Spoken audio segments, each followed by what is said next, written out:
coming? Um, she-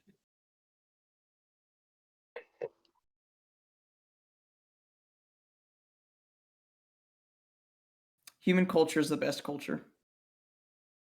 I much prefer squirrel culture, but I'll shut up now. Nah. Hayden Hayden is such a character. Sometimes he'll just like take a bunch of acorns and stuff them in his cheeks for the winter, and like he'll like put them in a hollowed out tree. I ask him what he's doing. Have It's you ever like seen Hayden hibernating? I don't. I just think he eats a lot of It's fucking crazy. acorns. Yeah. I just think you just like eating a bunch of acorns and don't want to be judged about it.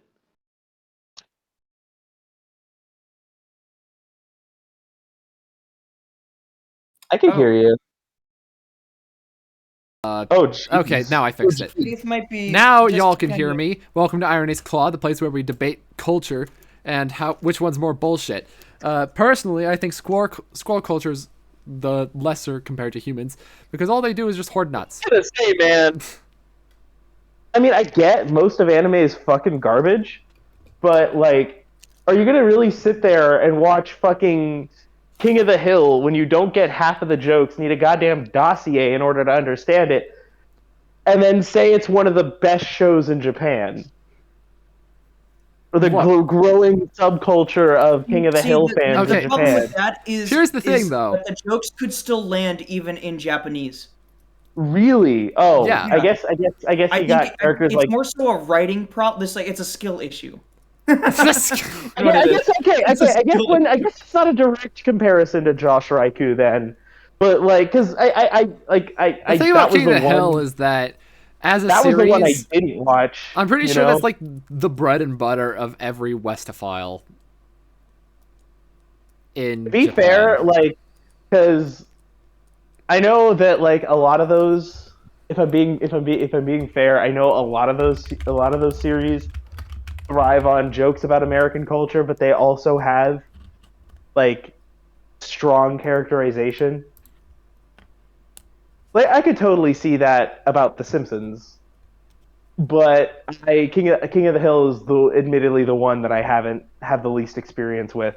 Wait, are they called Westaboo? Is that the term for them? For a reverse I think weeaboo? I think it would be like Westaboo.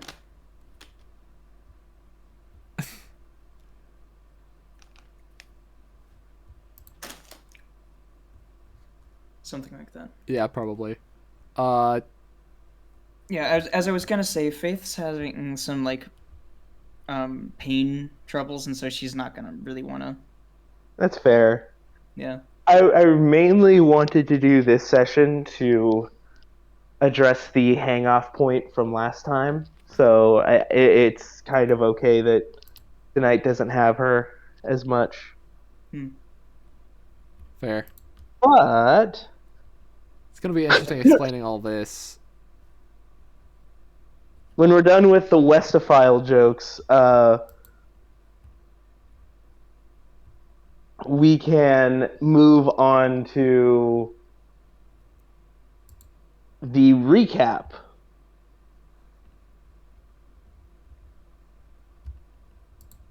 All right, yeah, I can do the recap, right. Yes, I definitely have the recap written. Now, for serious time. Irony's Claw. This is Session 17, Ragnarok Arc Part 8. But this is the synopsis of Session 16, Ragnarok Arc Part 7.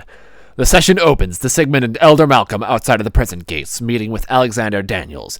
Alex gives details on the condition that he receives a cold beer and the possibility of parole. Sigmund agrees to the bargain and gives him a cold beer as well as recommending it to Malcolm. Before they part, Sigmund tells Malcolm that the questions were written by Eli and that he's been working to redeem himself, which eventually leads to Malcolm learning that Eli knows about his deletion and reprimanding Sigmund. Sigmund drops the notes off at Eli's house, and his Chewbacca mug engages in a small amount of tomfoolery to Eli. Eli catches up with his mother a bit and becomes extremely paranoid about that damned mug. Eli and Jamie hang out, watching the second iteration of Super Park Rangers. I butchered that pronunciation, but you get the idea.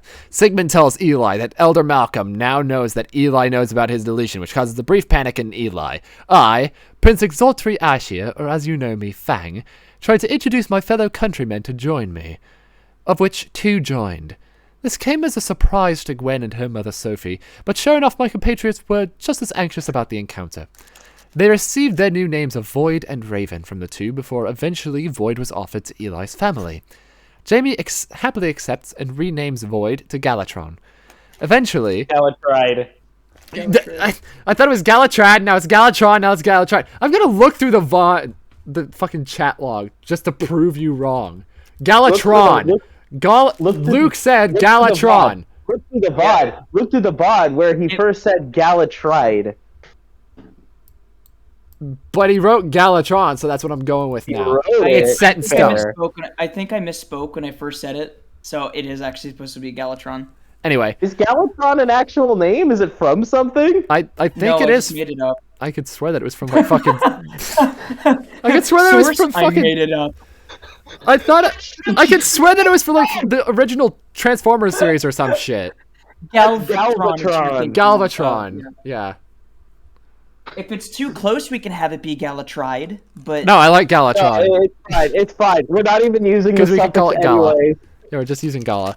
Anyway, eventually, Eli talks to Mary about why they don't visit their extended family as often. Mary insists to Jamie that they will wait a few days before taking Galatron in because of Jamie's actions. Back at home, Sophie tells Gwen a story about the first person whose life she changed, how she entrusted the money from that person's first client's donation to Gwen's life, only to find that her mother had squandered it.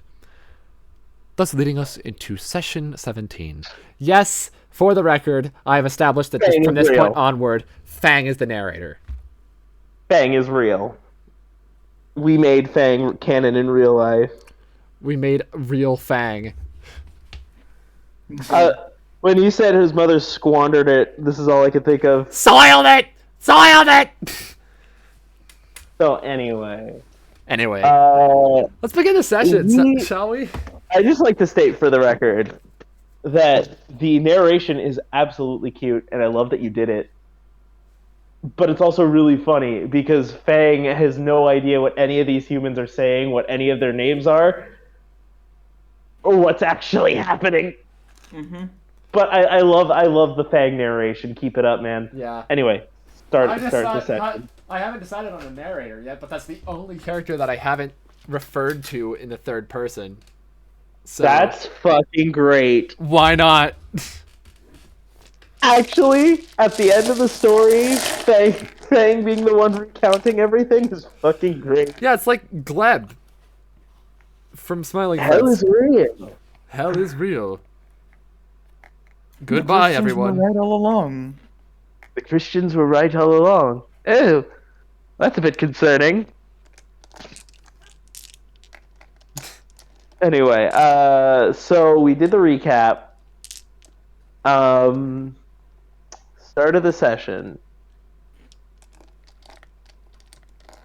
We are going to start with Sigmund at the Narramancer Council. This is the day after. So, what do you guys think? I can have it to be either two ways, and I'll let you guys decide how you want to play it. We could have a time skip, like another 3-day time skip, so that Jamie can, get the cat and you guys have Gala, or we could do it the day after.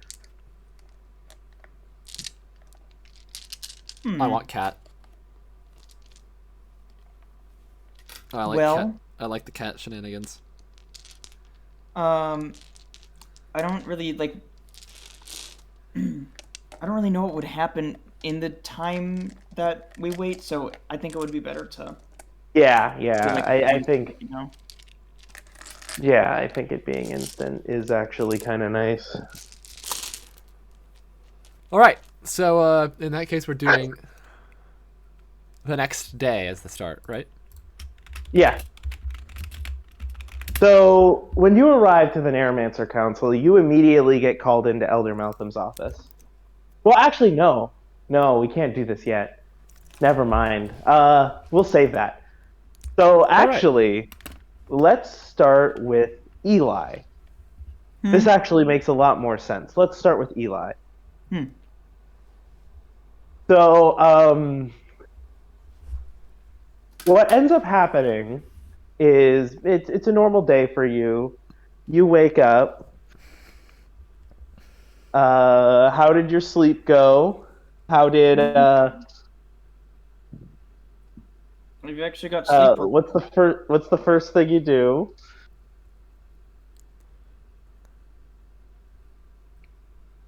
And as always, it's kind of my morning routine. I get up out of bed.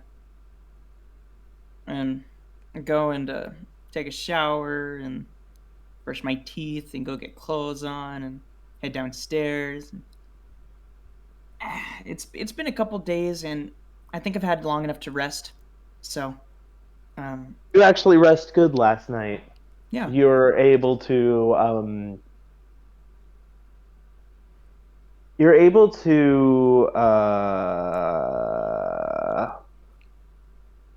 get a good night's sleep and not have to while you're still tormented by visions of what you did, you're a lot more used to it and there are a lot less of them. So you go downstairs. What time is it that you wake up? Maybe like 30 minutes after I usually wake up, so maybe like 8. I'm thinking Eli usually wakes up around 7:30. So as you're waking up, Mary is actually going to wake up Jamie.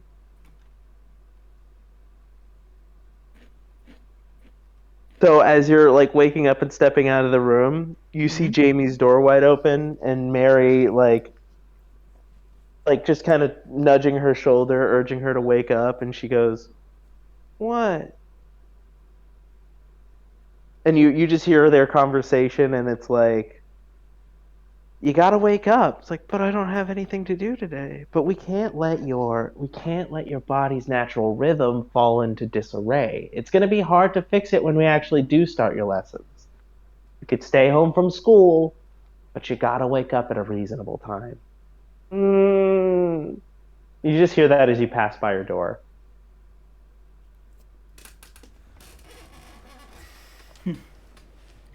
Yeah, hard to keep her up as always. Well, fair enough. I suppose it won't be too long till she has her up and running. Gotta get some protein in her system, some healthy fats. So, what quick question. So, real quick question. What did you guys do after Gwen left with Gala last night? Well, I probably just rested the rest of the day, watched some Super Park Rangers, played some Super Park Rangers Bonanza. I wrote a couple poems, but the other 2 days after that was just not a whole lot happened. I probably went out. We didn't end up going with the time skip. It's literally the day after, so. Oh, the day after? Okay. Yeah. Well, in that case, yeah, so that's kind of what I did after that. Okay. So you were just watching Super Park Rangers with Jamie. No real hard feelings about the whole stolen phone thing. Yeah, of course not. Okay. But yeah, okay. So Jamie's like waking up. Jamie's waking up. She groggily gets out of bed, and she groggily gets out of bed, and she just starts unhappily making her way downstairs. I see. Or she starts like trying to get out of her room, but she's like, Yeah. slowly trying to escape her room as you pass by. Okay, like escape, like is she like being sneaky about it, or? No, she's just she's tired, bed is warm. She's trying to get up, she's trying to stay awake. her room is nice and she'd rather be there right now, but external forces are forcing me outside my domain of comfort. Man, if only I could read stuff like the way that Jamie could. Read stuff I'm sorry, Gwen could. there. Do you want to just kind of see what the baseline is that what you can get out of Jamie's emotional state right now? Well, that would be helpful. Roll an empathy check. 19. So she's so you see that she's not very happy right now. Not in a sad kind of way, but just more in like a in an annoyed kind of way. So it's kind of annoyance, frustration, Yeah. perhaps. Yeah. Okay, fair enough. I mean, I'd be pretty annoyed if I were just woken up from a nice, Pretty much. comfortable bed, but I got a good amount of sleep, so I'm actually okay. Either You way, see that though, she's kind of annoyed and a little bit of it's directed at your mother fair enough. for not letting her take the cat. Yeah, I figured that, actually. I figured that that's what it probably would have been. But she's not. She like it's more of just a combination of everything. Like, you wake me up at 8 a.m. on my day off. You tell me I can't have my cat for a few days. I love Gala. I miss Gala. Where's Gala? But she's not mad at your mom at all. Like, it's more just general annoyance. Yeah. I mean, which is fair. Yeah. So, Eli's kind of like well, I mean, there's one way I could cheer her up.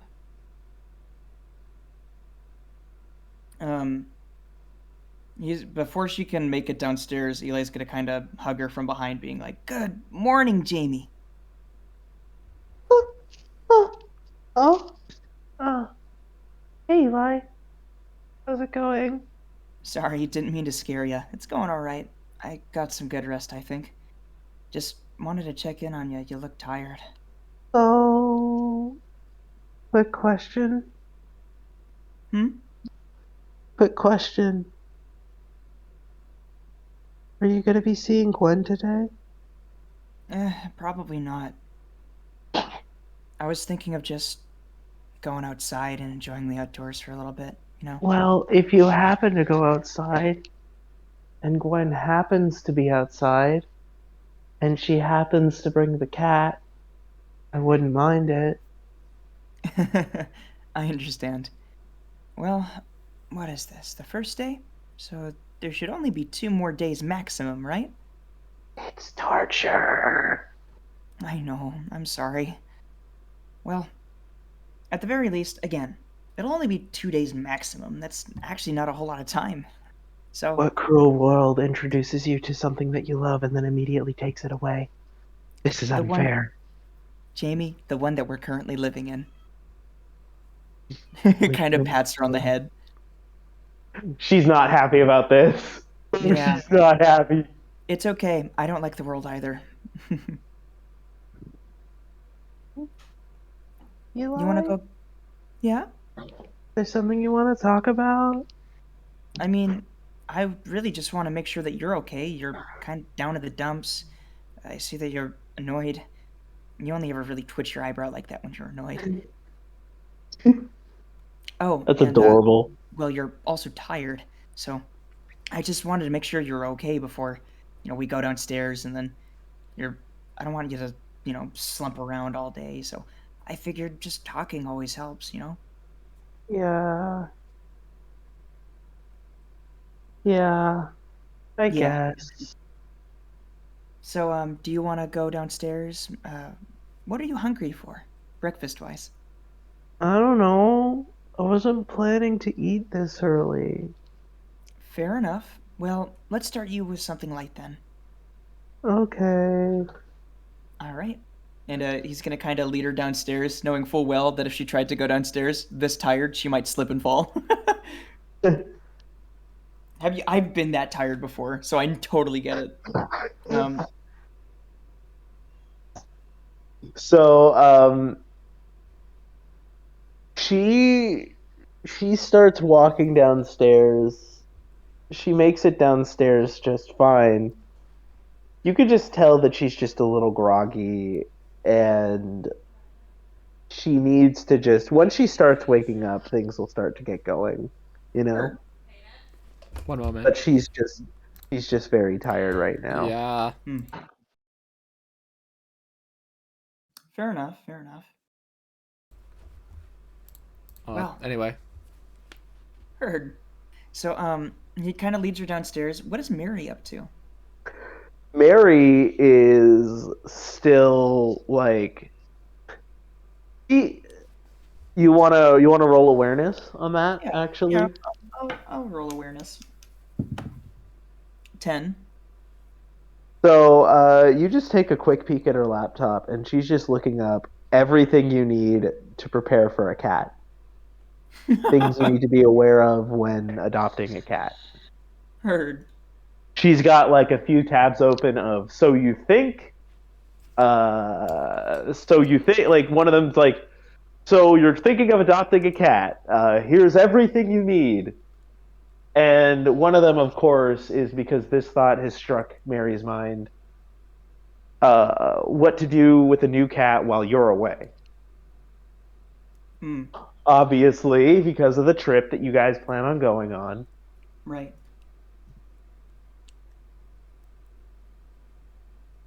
Well, So that, yeah. just a little quick glance, just because he's curious. And now he's gonna really quickly whip up some kind of food stuff. So, uh, he figures something small, something light. Maybe we have some yogurt in the fridge. You do. Okay. Um, hmm. Do we have any granola? Some like granola pieces. Do we have any left? I'm gonna have you roll a check. Does Eli often buy them? um, I figured that since mom is like usually pretty good about making sure that they eat healthy, that she would like be like, well, Eli, if you ever want to eat some yogurt, you can always put some granola in it, you know? Oh yeah, yeah. Oh yeah, that's something my mom made for Yeah, me a few times. So yeah. it's a probiotic food that I would eat whenever I had an ulcer, and it made me feel so much better. Some granola, quinoa, and the Greek Right. yogurt was all I needed. Right. My mom, for me, it was granola, yogurt, and blueberries, and like Hey, fruits are other. good. Gotta Yeah. get those antioxidants. Anyways, Mm. Eli doesn't really care about that. He likes the granola Actually, because go. it tastes good. Oh yeah, absolutely. I'm actually gonna have you just roll a check to see how much you have. Okay. 15? You've got a fair bit left, enough to make one for both you and Jamie. Perfect. Uh, I'm gonna let you decide this. Does Jamie eat this very often, or is it just Eli? Um, I mean, usually Eli only ever really makes it for himself. He actually doesn't know if she eats it often. Like, usually, he kind of understands that she can be picky at times, so maybe this will Hmm. be the first time that she wants to eat it, or maybe it's the first time that she'll try it. If she doesn't like Okay, it, he can always like try and sweeten it up for her, make it bearable. sounds good. Uh, so I'll say that your mom has taught you about this, but she doesn't really cook a lot with Jamie, or she doesn't really make food a lot with Jamie. Jamie just kind of takes whatever your mom gives her. Fair enough. Not all the time, obviously. Like, of course, when you were younger, Jamie liked to quote unquote help out in the kitchen, but Hmm. um, so I'll just say that like obviously not her first time having it, but like she doesn't eat it very often. Hmm. Fair enough. All right, well, in that case, he's going to set up some bowls, get some Greek yogurt inside of those bowls, some granola, and he kind of looks around. Should I add anything else? Well, maybe some... Do we have any honey left? Roll awareness. 17? You see a wide variety of things that could work. You see fruits, variety of fruits, honey, peanut butter jelly, just a different combination of things that you could add to this to make it better. Simplicity is simplicity is more effective when it comes to breakfasts like this. So just a squirt of honey in each bowl and then mix it around.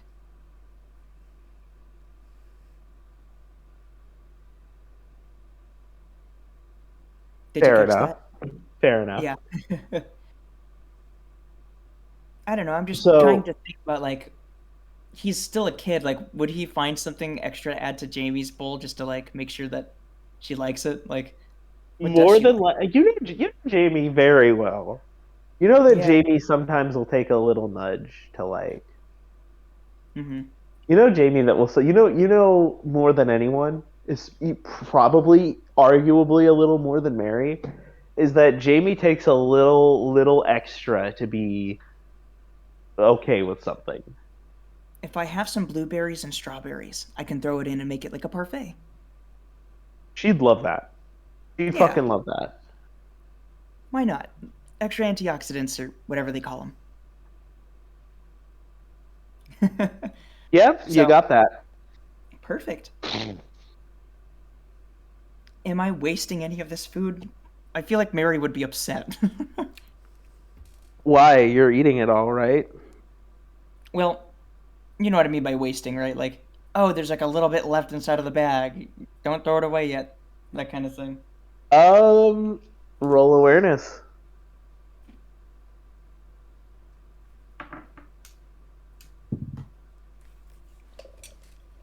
Six. You don't know. Heard. Yeah. You Wasn't don't really paying suspect attention. a thing. Damn it, it's obligatory now. Now you know what I have to post. What? So, what's he like thinking about right now? Well, he's thinking now that he has everything mixed up and now that he's bringing the parfait to Jamie, he's thinking like, man, I sure hope she likes this. And That's in fair. the back of his head, he's also like, I should probably call Sigmund and make sure he's okay. He was texting me really erratically yesterday. Oh, bless you. Sorry, speaking of not feeling well, I've been feeling a little. I've been coming down with a cold all week, so Oh, man, like I'm sorry. it's all good. So if I'm a little lax, that's if my voice doesn't sound all that right, that's why. Hmm. And hey, I played Irony's Claw through worse, so I'm just I kind of have, glad we're for sure. taking. I'm just kind of glad we're taking it easy this time. If I'm being real, it's gonna be a light session for me. Maybe not for all of you, but for me at the very least. Prayer for agency, yeah.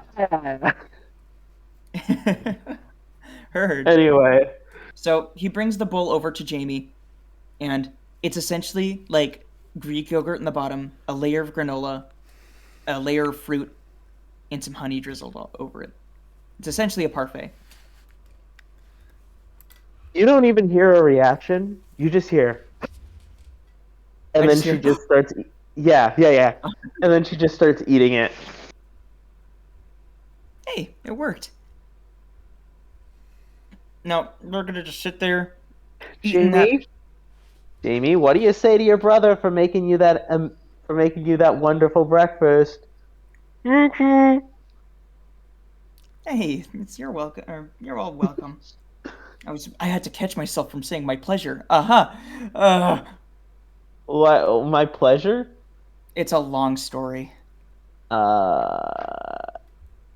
Shortened version. I work at a food dining establishment that sells a lot of chicken. Oh, I don't see the connection. Um, how do I say it without doxing myself? Ah. Dude works at a Chick-fil-A. Well, yeah. It's like ingrained in like my heuristics now. Whenever I hear someone say thank you, my brain's like, say it. Say Our it. pleasure. Yeah. Our No, pleasure. no, for real, for real. My me working at a grocery, my immediate response is when I leave a conversation is great. Have a great rest of your day. Dude, I just say Oh, I that to get people it. anyway. Yeah. I'm an Irish claw. How can I help you? How can I help you? I Why not be don't have an immediate reaction or an immediate sign off, mainly because, I work in the back where I don't really talk to the people ordering food. Are you a fry cook? Yeah. Are you I'm fucking SpongeBob? SpongeBob, yeah. Exactly. Motherfucker. You could say that he's ready. Dude, I never got to do fry cook work. I never got to do fry cook work in my day. Back in my day, I didn't do fry cook work. Listen, I never even touched a grill. I That's a touched the sad grill existence. once. I touched the grill once. And I liked it. Alright, so has any plot happened other than It just like, burned oh my yeah, Eli hand. made breakfast? No, breakfast is the plot. Nice. Granola's claw. Granola's claw, let's go. I feel like when it's just us three, we all just become so stupid. Yeah, we share a brain cell. Faith gives us an extra one. It's true. It's true. Anyway, The token woman gives us an extra brain cell. Grill has come with brain cells. Anyway,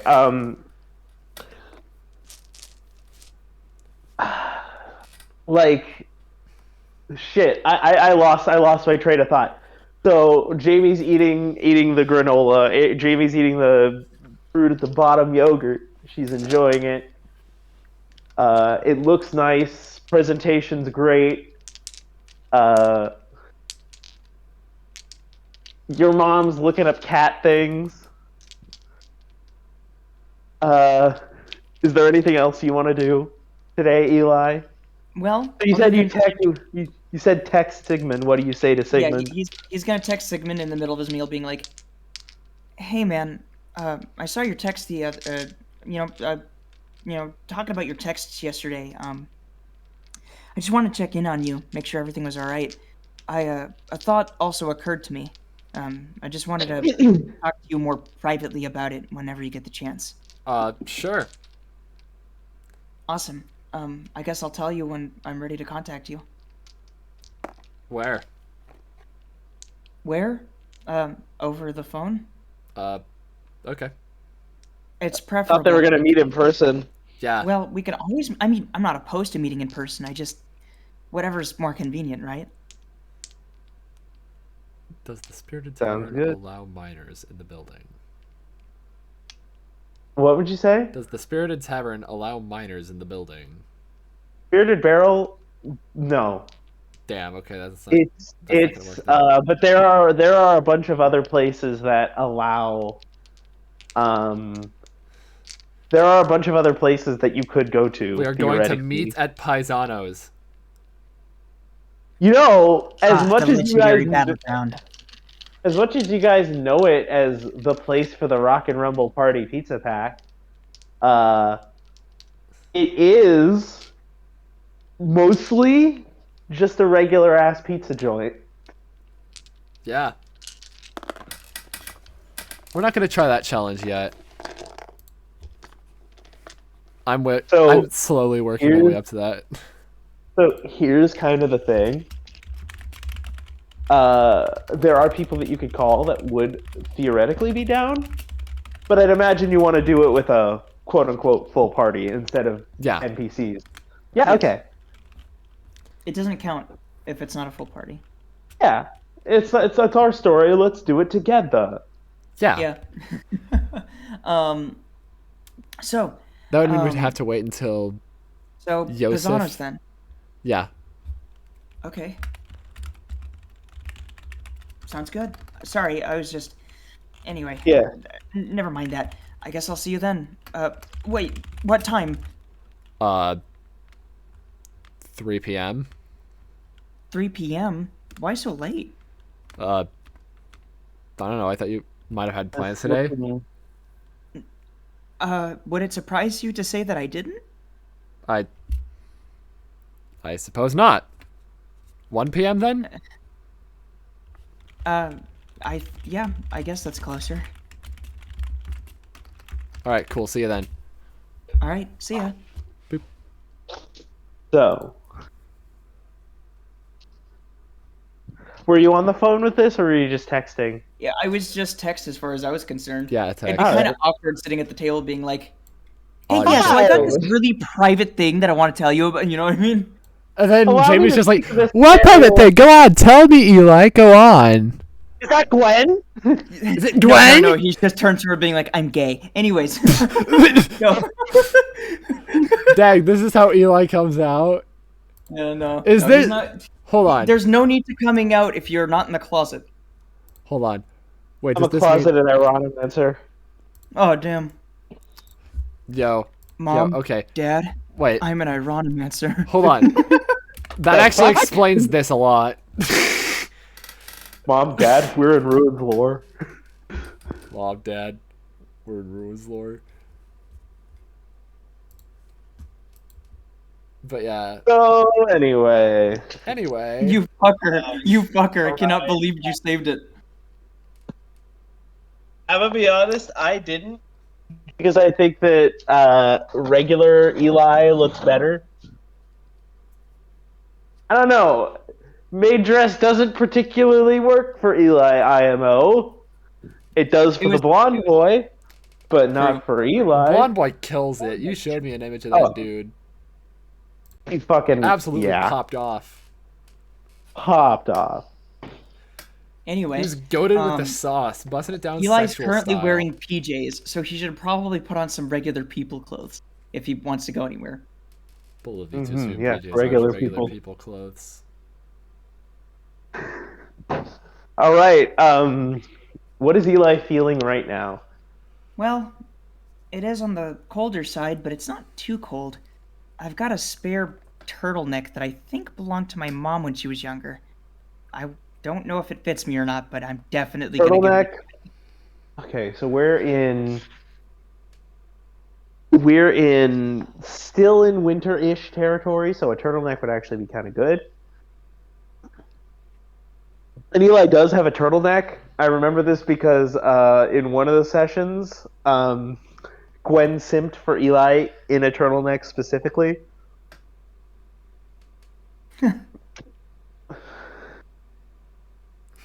Session 7 this feels is like a a different- this is a different one. sweater. This is a different All one. the time. It must have been like a turtleneck that she had when she was younger, because it fits him pretty well. That's the kind. Say again, Luke. It must have been a turtleneck that she had when she was like on the younger side, because it fits him pretty well. Look at that. Sounds good. Look at that Sounds turtleneck. good. Glorious. Yeah, you put it on. You look pretty good. A turtleneck actually suits your character rather well. Hey, look at that. Huh. I feel like this is character development. Oh my Anyways. No, god. I had its character development. Wait, hold on. heard. Hold on. Wait. I just thought of something. Oh god. Oh god, I hate the fact that I'm enforcing this joke even more. Fucking, let me grab the image. No. No. You know what it is, No. don't you? I don't know what it is actually. No. Son of a bitch. Fuck. I don't know what No. it Beware is. of the pipeline. You cannot tell the difference, but they are all racist. What? Oh, there it is. I found it. I found it. I found the one you Turtleneck referenced. Eli. Beware of the Yeah. pipeline. Oh. You cannot tell From his from his physical physical appearance, but he is becoming more and more mentally ill. Oh man. Who's adding me in the rented coffin? Oh, Biz just added me in the rented coffin with the fucking He added me. He added me in response, and he says, "This is what you use on war criminals." Yes, exactly. Yes, absolutely. So anyway, you put on your turtle You put on your turtle sweater. Turtleneck. The best time to wear a striped sweater is all the time. You put on your turtleneck, and you're looking hella Eli. Man, I'm really Eli today. You're looking adorable as fuck right now. What do you do next? I'm gonna get my notes and everything. You know, my typical backpack, my iconic backpack. If you will. If I will, what? Your iconic backpack, if you will. Yeah. Oh, there we go. There we go. That completes the sentence. I'm gonna check in with my mom to make sure she doesn't have any plans before I go.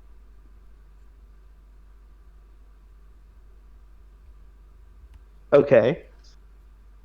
What do you say to your mom? Hey, Mom, I'm gonna head out in just a little bit.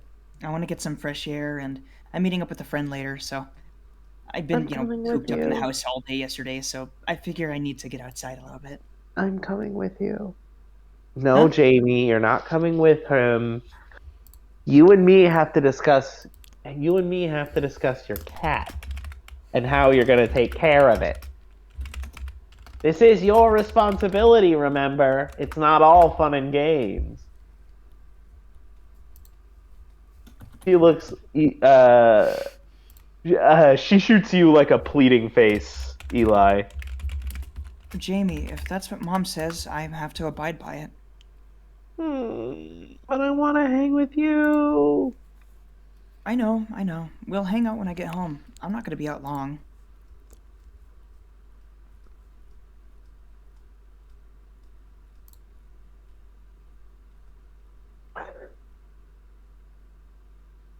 Okay. I'll see you later then. All right, I'll see you.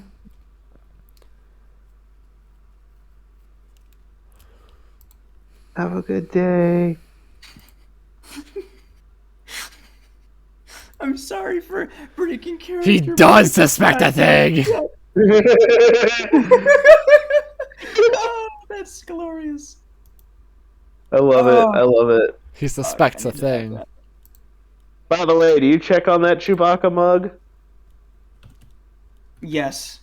Right before he goes, just opens the cabinet and just stares at it for like a solid minute. What are you feeling right now? What am I feeling? How are you feeling? Suspicious. How am I feeling? I'm feeling pretty good. Okay. It doesn't do anything. Okay. A couple more of these, and I think my experiment will be done. And he closes the cabinets, and then he goes to head outside. Checks to make sure he has his keys with him and everything, but then he goes to head outside. You have your keys. You're good to go. You head outside, and yeah. What do you want to do next? Well, Pie-zano's is about maybe like a 30-minute walk, so I don't really see why I shouldn't. 30-minute walk plus bus, you know what I mean. So I kind of I was wondering like I was wondering if there would be anything that would like happen in particular in between him like kind of walking to the nearest bus stop and just like I kind of want to be in like on the streets, you know what I mean? Yeah. Actually, I'm gonna have you roll a random encounters check. Sure, how do I do that? Roll a d20. Tell me what it lands on. 18. 18? Okay. So you're walking towards the bus stop,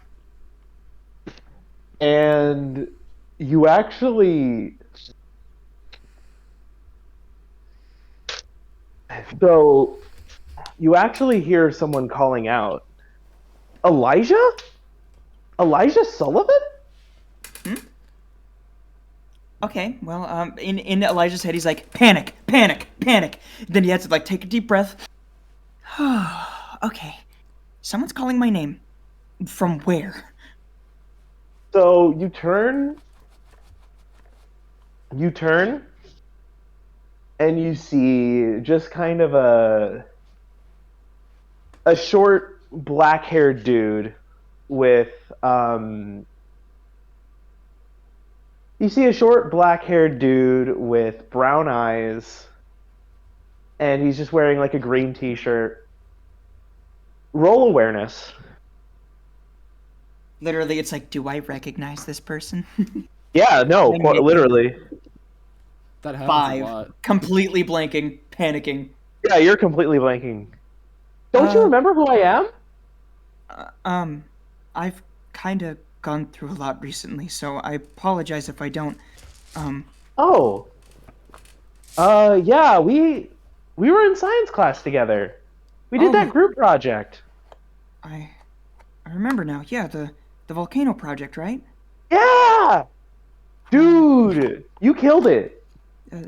Thank you. I'm sorry. Am I bothering you in any way? No. I'm just here to wait for the bus, and I noticed you. Oh, gotcha. Well, it's good to see you. I'm sorry. Your name was... So, when you ask him his name, give me just a second. His name is... Oh, me? Yeah, my name's Anthony. Oh, Anthony. People just Yeah, called you remember Tony? Yeah. Yeah. Tony of Pie-zano's fame. Tonio was Pie-zano's Yeah, man's names. Yeah, my name's Anthony. Good to see you So- again, Anthony. Sorry I haven't been around the I school. remember when we were doing that project, you were talking about that. What was it? That Ranger show you really liked? No, he remembers the Super Park Ranger show. Oh, okay. Yeah, I was probably talking about that. I was super into that show, and I mean, I still am, but I'm just not. No, I don't really. Anyways, where are you heading? Oh, I'm just heading up. I'm just heading out to fill out the registry for the new school I'm going to. You're going to a new school as well? Yeah, dude. Remember, or didn't you hear the one that we went to got closed down? Really? I just thought they were closing it down temporarily for maintenance. Well, whatever it is, we have to transfer out now. I see. I'm sorry. Yeah. What are you apologizing for? It's not your fault.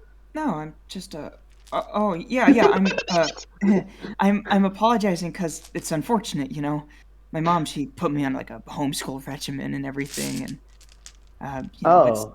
different now. So sorry. Sucks that you won't be able to get to see your friends. I mean, you still have contact with them, right? I mean, I didn't really get anyone's phone numbers before, so Oh, dude. you're only really school friends and that kind of thing. Oh, no, man. Some of these friendships, like, yeah, they'll come and go, but he just kind of... Is your phone out right now?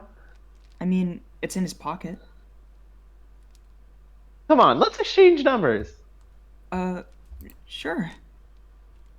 And Eli, he's gonna glance, like, when he gets his phone out, he's gonna glance up to look at him again and like really look at him, because now it feels like there's a part of him that's suspicious about. Roll a memory check advantage.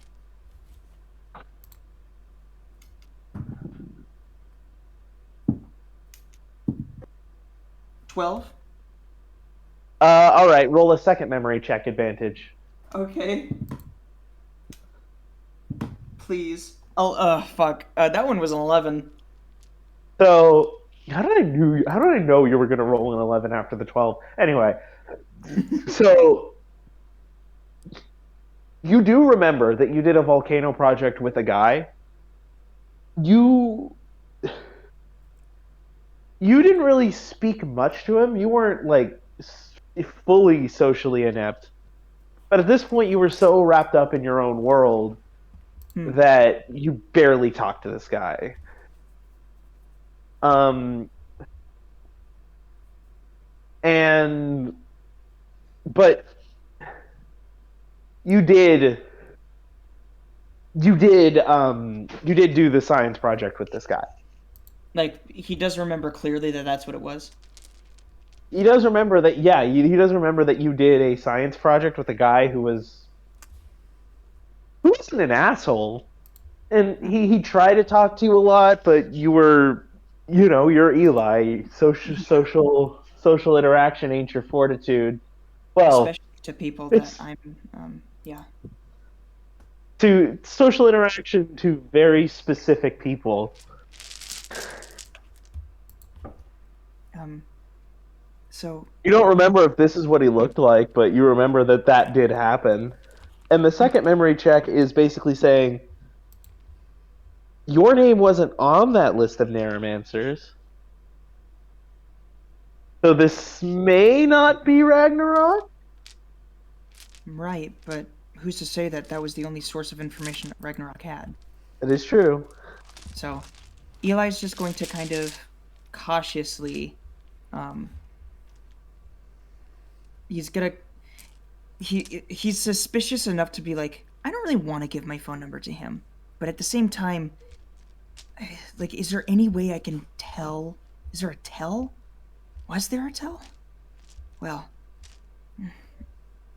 I'm trying to remember. What did my notes say? What did my notes say? You can kind of see, like, he's visibly, like, a little... Like, he's just kind of looking at his phone. And Eli does look a little visibly... What's the word?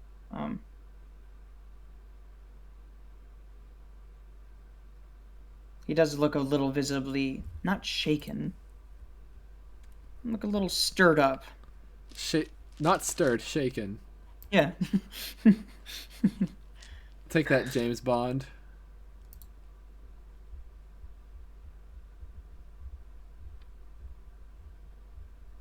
So, I think James Bond likes it shaken.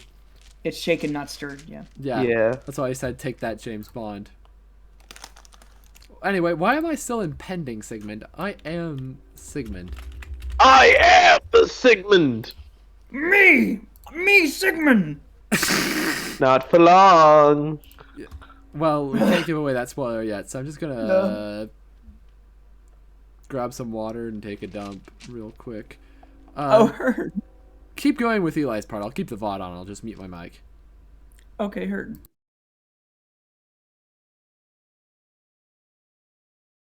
So anyway, what were you saying about your notes? He was thinking, like, man, I'm trying to think, was there a tell? Did I write down anything about a tell? Something about bonds? Ragnarok would ask about bonds.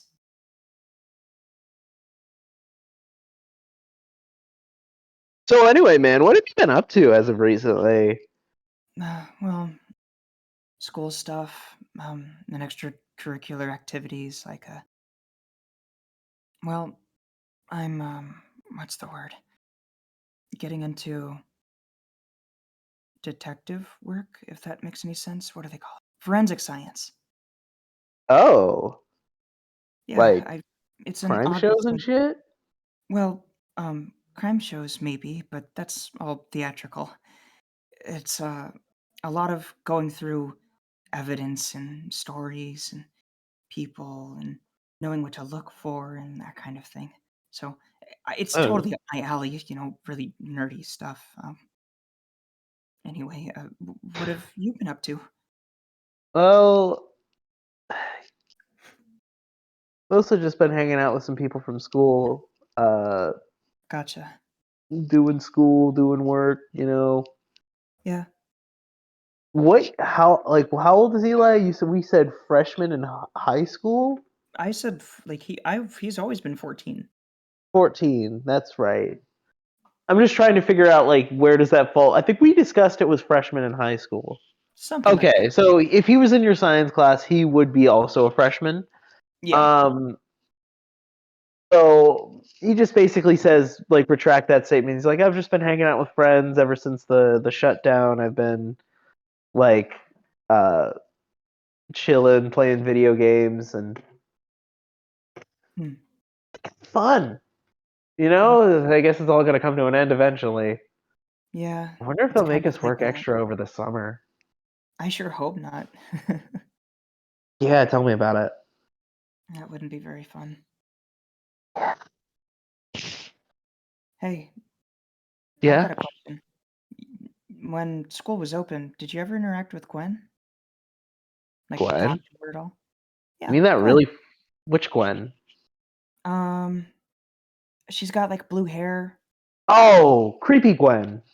Creepy, huh? Yeah, no, fuck. I stayed away from her. She's fucking scary, man. That's funny. Is it? Yeah, a little bit. She always got that fucking like creepy look, like she wants to murder somebody. I think she just was really tired. Yeah, whatever it is, keep it away from me. I see. I definitely will. I mean, like, listen, I'm into all kinds of chicks, just Huh? not creepy ones. No, no. I don't think you'd known this, but we've been friends all of our lives. Since like Oh, toddlers at least, so I just think whatever you're saying is kind of funny because she's, a little self-aware about it. Just a little though. I've never seen you guys like hang out together. Weird. Uh, School Like, wasn't really our place to hang out, you know what I mean? so like family friends and shit. Yeah, yeah. Something like that. Ah, I got you. What did you guys do? Like, You just like you hang out with Gwen. What is she like? What is she like into and shit? she likes um like rock and metal music and um she likes cats. She has a large anime poster collection if I'm remembering correctly. Just Mm. typical stuff that a kid has. I've never really quite gotten into the anime scene. I understand. It's not for everyone. So as you're saying this, you're getting on the bus. You're just like having this conversation. Mhm. So Uh, I do have the a people weird around question. you is kind of like the people around you is just kind of like how do I put this? Like they're just kind of going about their days. Right, so it's just typical commuters. Yeah. No one too strange. Hey, Anthony, Yeah. I've got a weird question. Weird Hmm. stuff's been happening in Reno, and I was wondering if you've seen anything like it. Like what? I don't know. I've heard many different stories about what's been going on as of late. Ever since the school closed really, it's just been crazy. Like, there was a disco ball that fell down at the ice rink during, what do they Oh call it? yeah, I remember that. Me and my It was, friends made a few jokes about that. It's been it a was while on the though. news. Yeah. It's the crazy thing. It was a I was local there. station. I was there when it happened, and You it's were just, there at couples night? yeah. That's coming from you, Eli, that's a little hard to believe. No, no offense, no offense. No, I get it. You're I've so wrapped up in your fucking Super Ranger shit that, I didn't know you'd ever go there with somebody. I see what you're saying. You know, life's gotten, yeah, I see what you're saying. Anyway, you see anything like that recently? Well, I saw the disco ball on the news, but other than that, it's just kind of been like, well, maybe you're more aware of it because you're like a, what's it called, a forensics guy. But I Hmm, haven't seen anything super crazy. fair enough. Well, Well, okay, there was a few. There was Okay, maybe I can't say that. There's a few crazy stories that I've encountered, but Like what? so it's weird, you know? Like feel like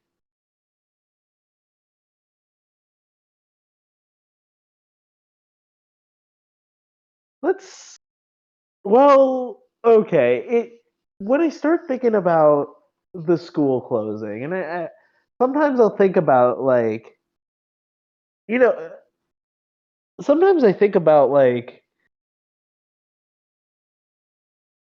how do I explain this? You know, when I think about the school closing, sometimes I'll think about how you know one of the reasons that they say the school closed is because like a lot of the equipment wasn't up to par. A lot of it was wasn't meeting the codes that it properly needed to meet. Right. And I think, man, some of us could have seriously got hurt or like killed or it wouldn't have been good. And Right. then I think, oh shit, that could have been me. Yeah. And then it's almost as if coincidence, or it's almost as if like me talking about it is bringing it into existence. But I hear about that, and then there's like a fucking. I hear about that, and then like sometime after, the news is reporting the larger news. Like I've been watching a lot of news networks, and Mm-hmm. you usually see like the bigger news stations reporting like some murder that happened or something. There was a murder? Yeah, it was like it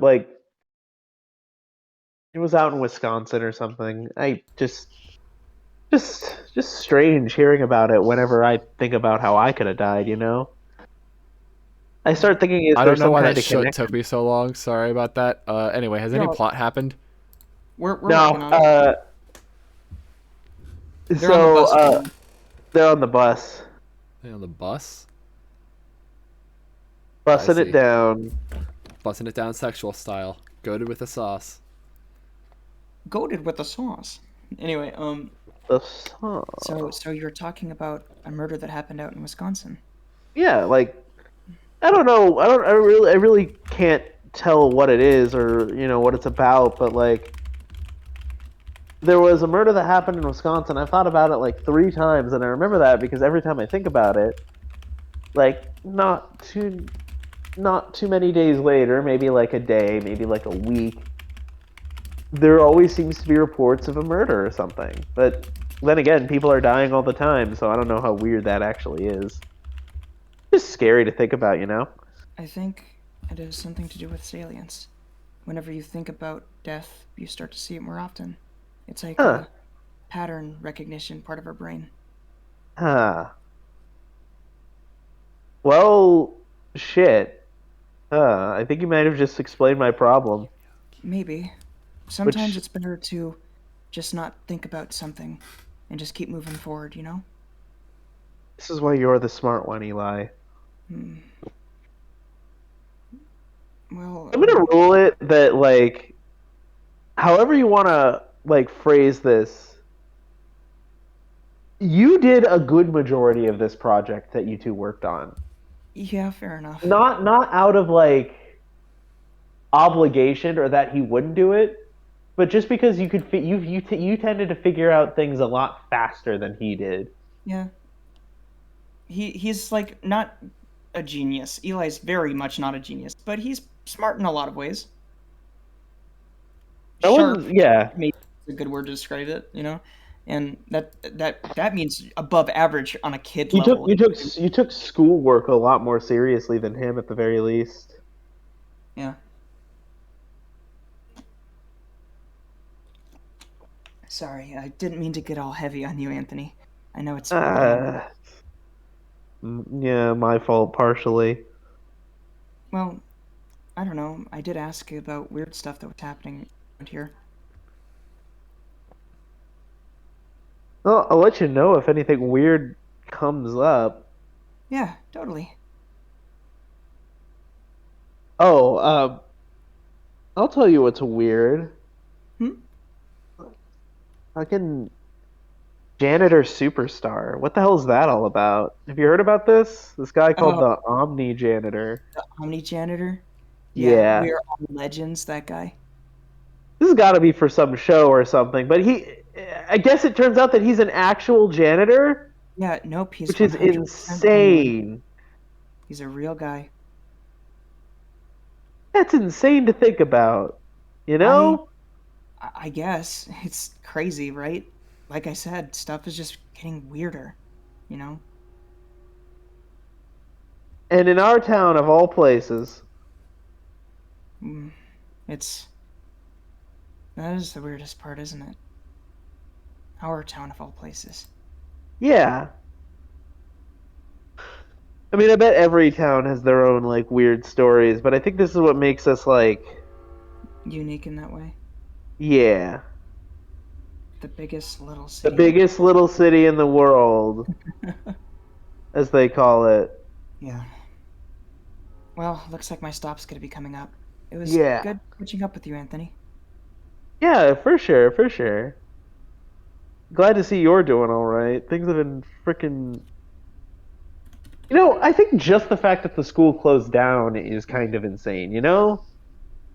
And other than the just the general insanity of, hey, some of those people you've been friends with, Hmm. suddenly in the middle of this school year, we're all going to different schools.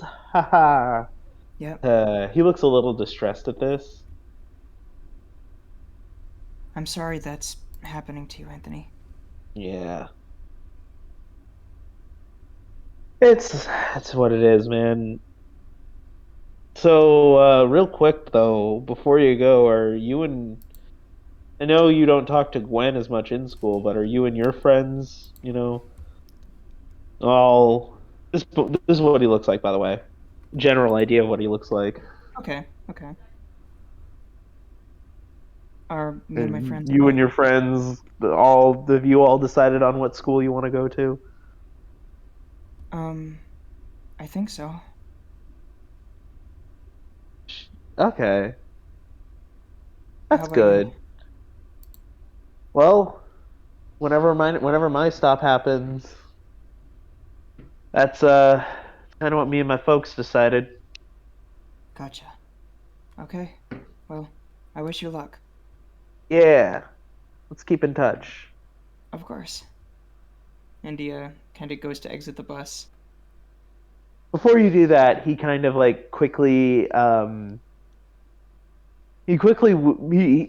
of takes a notepad out of his backpack and just writes down his phone number and just hands it to you.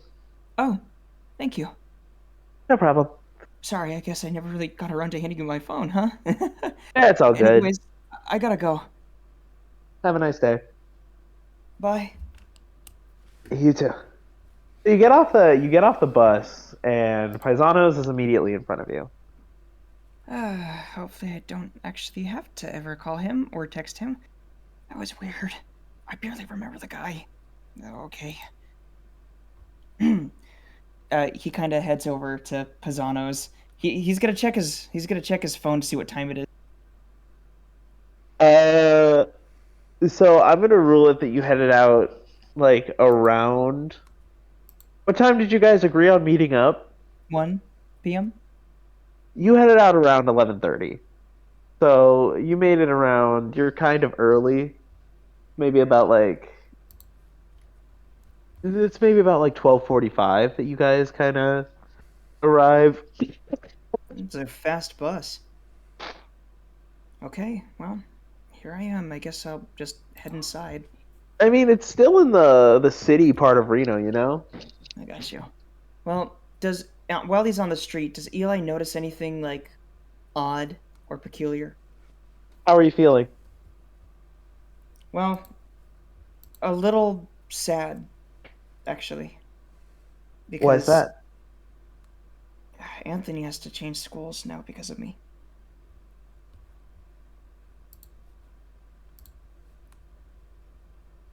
You just hear, I'm actually going to have you roll awareness. 3. You just hear a random voice that says, "This is all your fault." It sounds like it's directed at you. But you look around and nobody's like actually looking at you. Okay. I think that's another part of the experiment. Yeah, okay. I have to stay calm. I think it's tied to my emotions as well. Maybe I just can't say for certain. So he's gonna head to Pie-zano. Before you do, as you're walking in, you just hear like a faint humming. Everyone look at the kid who is wasting his life away making up poems that he knows to have all been made before. His mind is in shambles. You don't know what you're in for. What? Was that improv? No. Oh. And Eli's gonna look around really quickly, see if he could see whatever's causing that.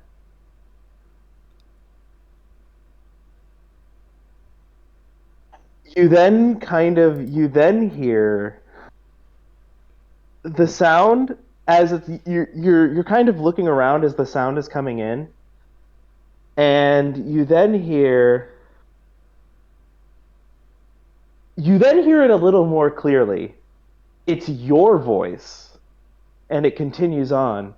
Can't even trust the ones that he knows best. He knows that he has no skill, but still tries to impress, because insecure really is what he does best. Now fake the fame and glory. Suddenly, the familiarity becomes a shout. I want to live my life, but my mind won't let me go outside. Can't open up my eyes, because in my mind is the safest place to hide. Wow. Not only were you off key, your rhymes weren't very good either. It's your voice, dude. Well, it's not me. You just hear a very loud, yes!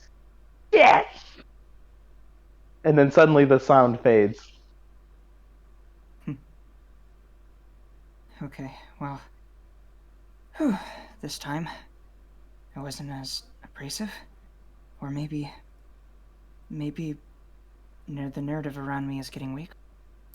I don't know. Do I see any cracks? Anything that could be causing whatever I'm seeing to seep through?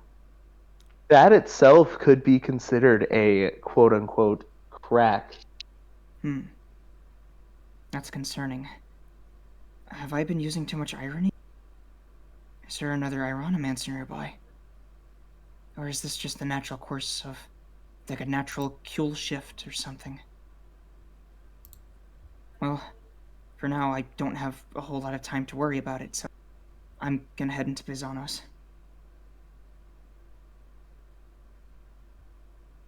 You head in. Sigmund, are you already there? Or are you, Yeah. Or do you want to come in? So you just see Sigmund and Tonio chatting up. Oh, that's right, it's Tonio, the big guy who's big and tall and big. Okay. I'm not intimidated. I'm going to walk up to them and I'm going to say hi. That's what I'm going. Yeah. So he walks up and he goes to kind of shake it Tonio's hand, and instead of saying hi, he says, "Help! I mean, hi! Damn it!" Yeah, sure. We'll help you when you're ready. Are you with Sigmund today? Yes. Yeah. I'm sorry. That was a slip of the tongue. I meant to say hello. Hello to you too. Anyway, as I was saying, Tonio, and the thing is, this guy just turns himself into a pickle, and he calls himself Pickle Rick. You! This is the funniest shit I've ever seen. I didn't know my kid had this good of taste in TV, yet here we are. Yes, dude. I am such a fan of Rick and Morty. I think season. Fucking god. You know, people say that season 3 and beyond isn't that great, but I beg to disagree. I think Dan Harmon's writing is on point. I know, right? Like, to be fair, you have to have an extremely high IQ to understand Rick and Morty. I wouldn't call myself one of those fans. They literally have a character named Mr. Poopy Butthole. Touche. All right. Well, good to see that you good to see that you're doing well, Tonio. It's weird that your son is watching it, though. Did you say that he was 7? I grew up on The Simpsons and Family Guy. Ah, that's fair. Out of character, I also did too. I grew up watching South Park. It was fucking like Saturday morning cartoons, and then like Simpsons, Family Guy, South Park shit. So yeah. Yeah. Ah, that's fair. They say that like exposing your kids to this while they're young is preferable to having them, Discover it when they're older. Yeah. Yeah, I read that study some time ago, I think. I just let the kid choose what we watch on TV. That's kind of cute. That's fair. I mean, as long as he isn't getting in trouble and saying some nasty stuff at school, then I think it's okay. It's usually censored on television. That's true. So it's just That's weird fair. bleep noises. Wait, Sigmund, you don't have like Netflix? You just watch straight television? Yeah. To be fair, Oh my okay, God, you're old. it's funny. Rick and Morty is a show that you could censor the curses and shit, but there's literally a scene where Rick and Morty have to bury themselves, as in they find a version of Earth where they die and have to bury their dead bodies. Epic. It's almost And meta. it's played as fucking straight as possible. Like, realistically, so you probably watch that with your kid. If Petra finds out, fuck no. Fuck no, she's not letting your kid watch this shit. Nothing like a bit of mortality salience for the young mind. I feel like you just learned what the word salience means, like out of character. No. It just kind of came up twice. Okay. Yeah, I'd imagine it's just like, look, August fell asleep while we were watching Cartoon Network together, and I didn't want to change the channel. Rick and Morty too good. Rick and Morty too good. Anyway, Eli's gonna sit himself You down. know his bedtime is 7 o'clock. That's when Adult Swim starts. Just So fell Eli's asleep gonna on the sit down. couch. Eli sat himself on the table, and he puts his backpack kind of like on his lap, and he's gonna kind of put his arms on the table, and he's gonna look to Sigmund with a smile and be like, "Hey, how's everything going?" Oh, what can I get you guys started with today? Oh, some water will be fine. Awesome. Ginger ale and a sausage pizza. We're going for the rock and rumble again today, boys. Nah. No, no. We'd prefer a just likes full ginger ale. team. Yeah. Right. You do gotta have a full team for that, and I'd recommend practicing. So yeah, of course. So, what do you want today, Sigmund? You said a sausage pizza? Yeah. I'm taking it easy. Fair enough. Well, what else do they have on the menu? You see a variety of different pizzas from like standard cheese, meat lovers, mushroom. Oh wait, meat lovers is an option? Yo, bro. Yeah, okay. I'm retconning my And you decision. just also see like some like weird shit, like jalapeno onion pizza. That's not weird. Like out out of character, there- that's not weird. It's not weird. It's my favorite type of pizza. But like weird for like, generally weird for like Non-traditional. non-traditional. That's what I meant. That's more what I meant. Like out of character, Reject it's my favorite. tradition. Embrace jalapeno onion. Okay, here's a hot take. cheeseburger pizza to me is the best pizza. As long as That's they not don't a have hot pickle. take. That's not a hot take. That is a cold take, man. If there's no Really? pickle, if there's no pickle on the cheeseburger pizza, I'm fine. Because I'm pickles are actually- just fucking cringe. Actually, I agree with Hayden on this one. I hate pickles. All my Wow. homies hate Here, pickles. I'm learning new things about you guys. I mean, I don't really like pickles by themselves, but I can eat them with something. I can't. Neither That's can I. really Yeah. Huh. But I love jalapenos. Oh, well, there we go. Jalapenos are like okay. Sometimes they're The weirdest thing ground you up. see is a peanut butter and jelly pizza. That sounds not very appetizing right now. Aside Sounds- from the Rock and Rumble Party pizza pack. sounds wacky and uncharacteristic. Wow. Shut up, it's totally in character. You know, Reno, this version of Reno is wacky. It's supposed, like, that's like its whole character, I found. Yeah. So The he's Reno gonna kinda- itself, if you've ever been, is pretty wacky. I It's, guess it's I this can get weird like a- mix. I'm it's not this like weird other mix cities. of- I'm barely functional. So it's this weird mix of Detroit? Lux. It's this weird mix of No. like Lux casino territory, and also kind of fucking weird. Yeah. You say, I mean, oh, Vegas leans a little harder on the kind of fucking weird part, but yeah, this is Reno. To an extent, this is kind of Reno. You'll see some interesting things. yeah, Luke. I like how you said when I said I'm not like other cities. I'm barely functional. You went for Detroit and not San Francisco. Okay, well, Detroit has like a major like gun violence problem, and it also has like the largest, like the most amount of gun control laws. I'm So pretty that's sure that usually Detroit go for it. In Detroit, can't Huh? have shit in Detroit. Yeah, no, of course not. are So- people shitting in the streets in Detroit? Because that's happening in they're San not. Fran. Oh, I know, I've been there. It's not very good. They freaking Yeah. deflate your horse in Detroit. Yeah, no, Reno. Maybe not this wacky. In fact, more than likely not this wacky. Maybe not even close. But there's a little bit of oddities there. But anyway, yeah, there's a bunch of options. In fact, there's even like a create your own pizza if you're so inclined. Do they have anything like a Supreme pizza? It's What my would favorite. Supreme be? Supreme is pepperoni, sausage, and green chilies, Of course. and like obviously cheese and marinara sauce and stuff. They Yeah, have it's like- in the create your own, of course they have like a Supreme, but in the create your own they have like different choices of sauces as well. Like you could get barbecue sauce, you could get marinara, Alfredo. I got you. Well, marinara will be fine.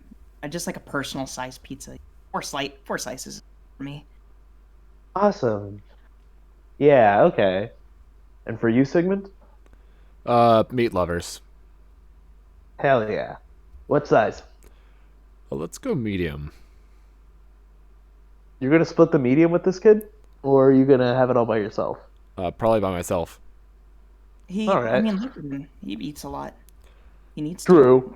calorie I intake, work you know? out.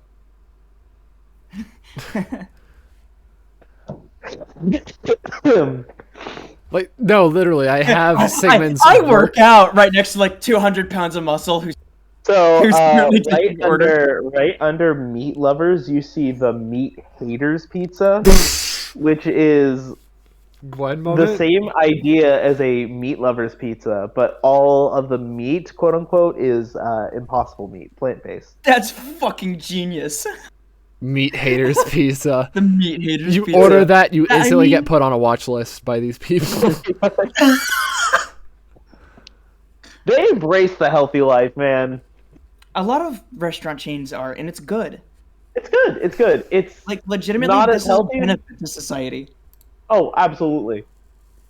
Legitimately, a lot of things are happening in society that are so small and we make fun of them, but like are actually kind of small, like legitimately small steps to moving a lot of things forward. Because I guarantee you in the future, now that like plant-based is an option, it's not healthy at the moment, but I think we'll move to a more healthy version of it down the line. Like this Impossible Burger is going to walk so that something else in the future can run.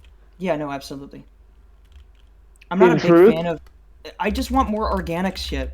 I don't really like the idea of. I don't really like the idea of like man-made. That shit sounds like an easy arbiter to like some other crazy shit, like the oh yeah, bugs, the Terror. pods. You know what I mean? I don't. Not a big I'm fan. not eating the bugs. I'm not going in the I will pod. not eat the bugs. I will not get in the pod. You will not fill my brain with DMT. I'm Mr. Frog. This is my show. I'll eat the bug. I ate the bug. This is the end. I love you. Anyway, Hello. That was my favorite episode. it's a great episode. Shrimp is What fine. was the hardest part of working on the show? Probably working with all those filthy. Oh, that was really bad. I can't believe you said no, Pim. Don't say it again. Anyway, in truth, a lot of these. In truth, I do a lot of these options are that so that we could just take Gwen places. It's not the main reason. Obviously, it's That's where the Gwen can exist. parallels to society, but in truth, I want Reno to be as functionally available to all the players, despite what direction they've chosen to go for their character. Mhm. So of course, Yeah, of course, because there's going to be kind of options like this. titular, you know. Yeah, So, yeah, Eli's just kind of like he's gonna patiently wait for the ordering to be done so he can get down to business. so Tonio walks away with the menus. Roll awareness, Eli and Sigmund. 12. 15. You guys both notice just some of the same people from last time kind of looking at you. Some regulars. Some regulars, yeah. Oh, why would they be looking at us, Sigmund? Immediately, Tonio pipes up. Pack. Immediately, Tonio pipes up. They said they're not trying it again, and you just hear a large Oh, Oh man. wipe over the obvious. Yeah. I frankly wanted to kill him.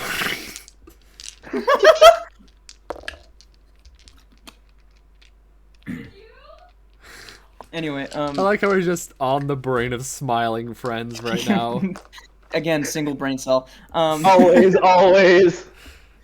So, yeah, no, Eli's kind of like, he starts by like he unzips his backpack, pulls out his notes, being like, "I got that text about the notes, and I cross-referenced them with a couple of my own thoughts." So first things first, we have to talk about them all. What? Ruins, Say you again. good? I'm sorry. Ruins? What the fuck? I sorry. I've had to like I cough said, a it's the cold I clearing bless my you. throat. Bless you. I, for one, am happy that we're taking it easy tonight. Wonderful. Yeah. That is until so- a plot happens. Yeah. So we have to talk about them all.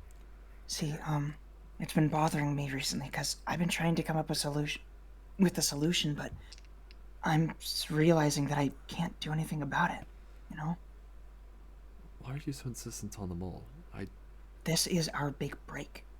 If we can get them all, that means that we're going to be cornering Ragnarok. The mole is what's feeding Ragnarok information. Right? That is if That's the how mole even Ragnarok exists, is but able- I'm not.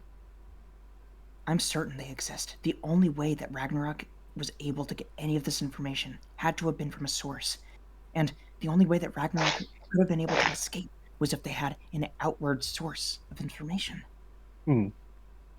It doesn't make sense.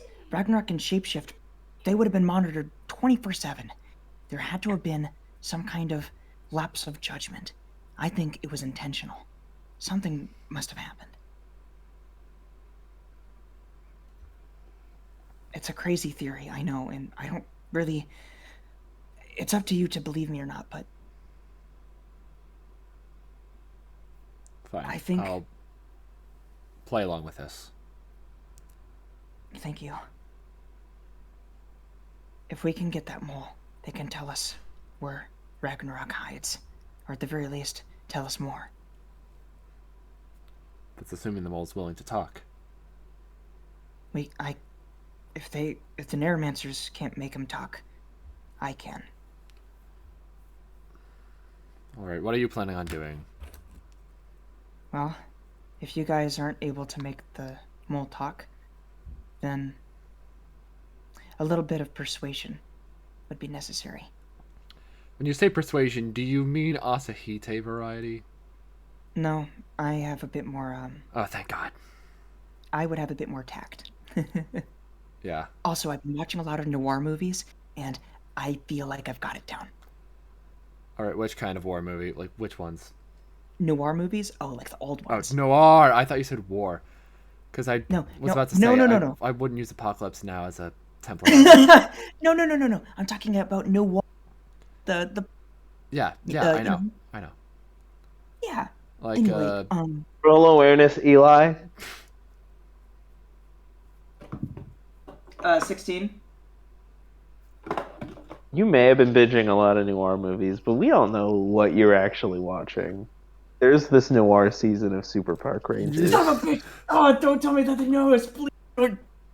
Please don't mention Super Park Rangers. Please don't mention Super Park Rangers. You can kind of... That's not like obviously that's not like all like you've been kind of getting into this noir kick as of recently, you know. Yeah. So obviously that's not all of like, what you've been watching. I'm a detective. Does Eli also watch heist movies? Yeah. He loves, like, action movies. And noir's kind of slower for taste, but he's found, like, them interesting because of what he's currently doing, you know? He's kind of like, Did he watch the ones? Yeah. Watch Go them ahead. what? Go ahead. He's interested in noir movies because first of all, he's like, how do they do it? And, like, realistically speaking, would this work? You know? Like he's kind of trying to be like, okay, well, he's thinking like, obviously, I'm not going to be as theatrical if I ever had to, like, interrogate We were someone. in the belly of the beast, but was I the belly beast the whole time? I've been watching you from I the walk- corner of the room, see? No, I but, walked over to Sandra. Her face is pretty as a doll, but her mind is warped as a beast. yeah, you know the pause. Oh man, the pause is so good. Anyway, anyways, enough about noir films. Next question. Slightly off topic, but were you also watching true crime shit? Because they go into a little more of the the realistic detective work variety. Yeah, I mean, obviously, you know, like, Yeah. I mean, it's not really obvious, but like, it's something that it kind of you go from the pulpy noir films to Sandra Dorset had died from the, you know what I mean? Yeah, like I'd imagine that you were like I'd imagine that you'd be like, or at least Eli would be like, hey, I like this, I'm feeling this, but I kind of want something more, you know, the transitional period between this is great, but it's too theatrical to okay, this is literally what I'm wanting. Yeah, this is literally what I want to like study, you know. Yeah. Anyway, so he's kind of like he shuffles through his notes a little bit, and he's like, you know, I was thinking about what Mr. Daniels said. You provided the transcript, right? Yeah, he provided like a transcript, right? Did you, Sigmund? I didn't provide a transcript. I provided notes. Okay, fair enough. I'm sorry. I don't have a transcript. That's okay. Well, at the very least, I worked off of what notes I had. I was thinking about... Roll awareness, Sigmund. 16. So, you've worked with Reyna before, right? Yeah. Or at least you've hung around Reyna long enough. More You or kind of less. got this weird quirk that Reyna has, like... Reyna can type incredibly fast. Stenographer. She is not only incredibly fast, but incredibly accurate. So you kind of get this sense of like, maybe I should have brought Reyna for this. I should have probably brought Reyna considering that she wrote an entire 5-page essay on a single frame in like less than 24 hours. I was thinking about Ragnarok's main targets, her primary targets, the Narramancers and the device. I don't exactly know what a device is, at least not to my memory, but I can understand why she would want to go after the Narramancers. A device is a mechanism that essentially does the same thing a dimensional master can do. Roll awareness, Sigmund.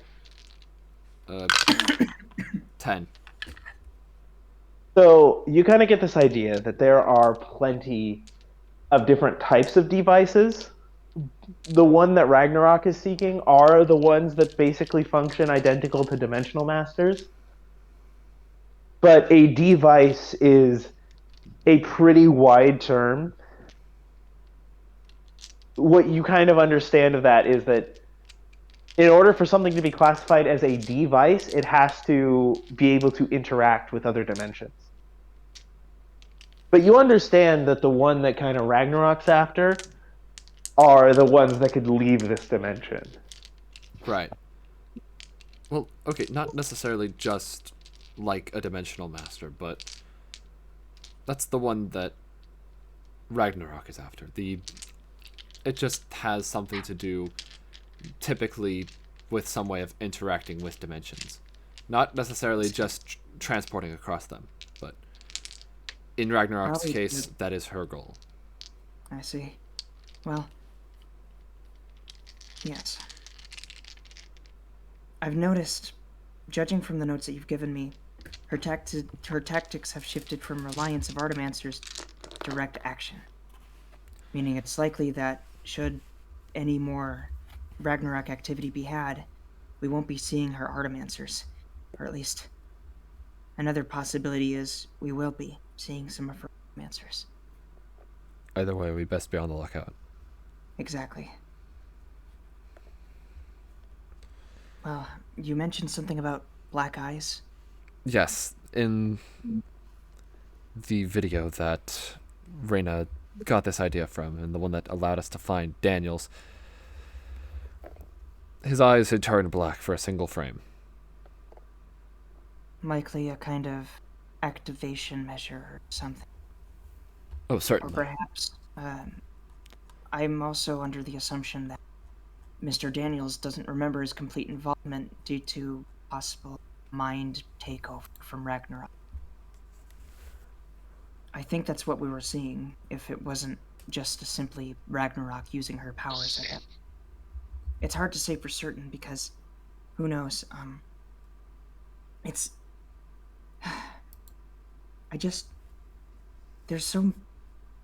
we gained so much from the interview, but I feel like we know so little still. No kidding. Well,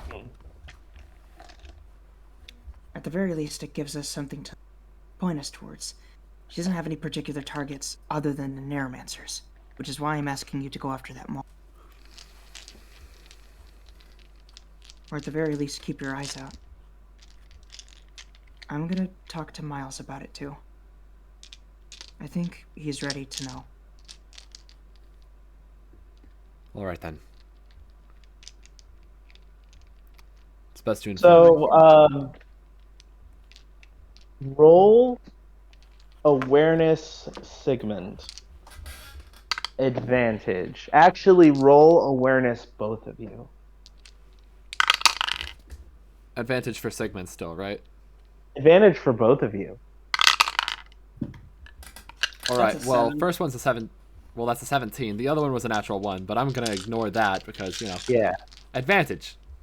What was yours, Eli? 7. Sigmund, you understand this immediately. There's something you have to do. There's something that would make this mole problem a lot less of a problem. But it could potentially be damning for one of your coworkers.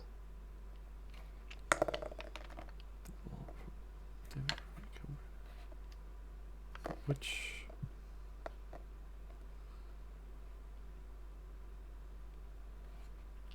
I can't just throw around accusations. Of course not. But you can inform the council. Certainly. Unfortunately, however, at the moment, it seems like it's all you could do. Because it could be one of them. You know? Perhaps. Sigmund, we're gonna have to play some tough gamble. Pieces are gonna have to start moving. Otherwise, we won't be able to catch Ragnarok. Not in time. I feel like the walls are starting to close in. As you say that, you start to feel just this feeling around you that Pie-zanos is shrinking. What? Ah, damn it, slip of the tongue. Oh God, it's... You know what, We Sigmund? should probably get that fixed. Roll awareness disadvantage. Oh my God. Okay. That's a 5. You don't notice anything. Eli, you start to feel this closing in feeling. And you roll awareness. I want you to roll awareness, Eli. Okay. It's a 6. You feel very claustrophobic right now. Oh God. Okay, well, I guess the only way to fix this... break it a little more, right? Well, let's not be hasty. You gotta let Sigmund know. Sigmund, Hmm? I think I might have accidentally used a bit of irony. Slip of the tongue, I said that the walls are closing in, and I meant it proverbially, but I think they're actually closing in. Huh. This does feel a little compact. How do I fix this? God, Remove Well, first you what I have to said. see it. Yeah.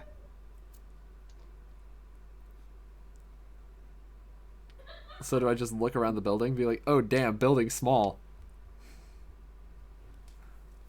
Roll another awareness check, disadvantage. Bro, one of them's a natural 20, but the other's a 5. You don't see a thing, man. I don't know what you're talking about. This just looks like regular old Pie-zanos. Then, can you tell me how to use Narramancy real quick so I can fix it? Do I even know how I do it? It's, So, Narramancy, the way you understand Narramancy is it's kind of just this philosophy that you got to come to understand. You kind of come to consciously understand the rules of reality and how it works. I understand how to break it. Yeah. Essentially, Teaching the point is him that Narramancy it's gonna be a long process. Teaching him Narramancy would be a lot longer than just showing him a tactic and having him do it. Fair enough. He has to learn to... You ever heard of dialectics? I have a... Google search time. I think I have a general understanding. So dialectics is viewing the world at two completely different opposing philosophies and understanding that both of them are equally true and valid. That's essentially what you have to do if you wish to learn Narramancy, Eli. Understood. Counterbalance, that kind of thing. But that's going to take time. Yeah, of course. It's not going to immediately come to me. So, I mean, well... You don't feel like the situation is hurting you right now, but you do start to feel like... How is Eli feeling right now? Well, you mentioned claustrophobia. aside from claustrophobic. A little annoyed at himself? You get the general vibe. So you don't see it in the people around you. Maybe a few workers, or not, maybe a few customers that move around. Roll awareness, actually.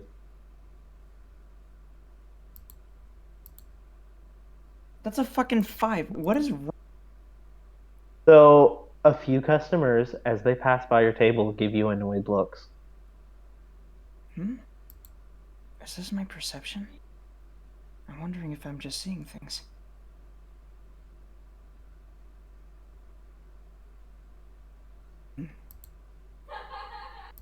Schizophrenia arc. Yeah, seriously. What'd you say? Schizophrenia arc. Eli is going Arc. to Eli is going to close his eyes. He's going to take a deep breath. He's going to just try and like calm himself down, and maybe that'll fix it. What is Eli feeling right now? Well, he's feeling focused. Focus He's on like what? on trying to calm himself down. He's feeling like okay, I just got to take a couple steps in this. I just got to close my eyes. And I'm going to take a couple deep breaths. I'm going to open them and everything's going to be okay. Yeah. You open your eyes and everything feels like it's okay. Or at least going back to normal. In fact, you look and you see that customer who shot you that annoyed look is gone. So I am in control. Sorry, I said that aloud. I'm sorry. What?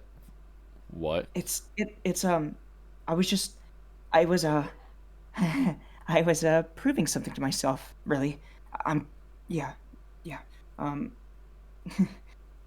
all all week I've been seeing and hearing things, and I've only come to realize that it's based on what I'm feeling. I think that's the working theory. Like, you remember that Chewbacca mug? It was talking to me, Sigmund. Like talking to me. I knew it was an AI. It's not an AI. It's irony. I was feeling upset whenever it was talking. I think it was trying to make me feel better. I don't know, but I looked at it just this morning and it wasn't doing anything because I was perfectly calm. Or I have because to it be... knew that you knew. That's... Okay, well, that's certainly possible. But I would like to think that all the other things that have been happening... Like, remember that breakdown I had at the Rain concert in the bathroom? You remember that? Yeah, I remember that. Yeah. Like, I wasn't in control. And irony really let me know. So... He doesn't suspect a thing. No, but irony is like... I feel... Whenever I use it, I feel so detached, but so free. I feel so in control and so helpless at the same time. So... It's confusing at first, but all I gotta do is remember that I'm the one. For now, at least. And things just tend to go away.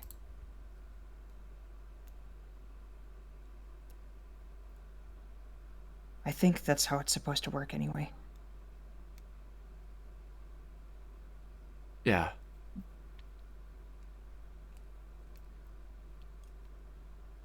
I feel bad for you guys, you Narramancers. No, it's all right. No, you're restricted by rules and regulation and bureaucracy. With the snap of my finger, I could do anything I want.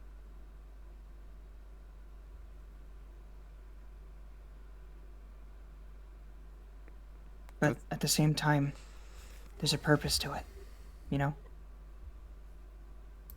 I was just thinking about that recently. I really could just do whatever I wanted, but I don't. Does that make me different from other ironic?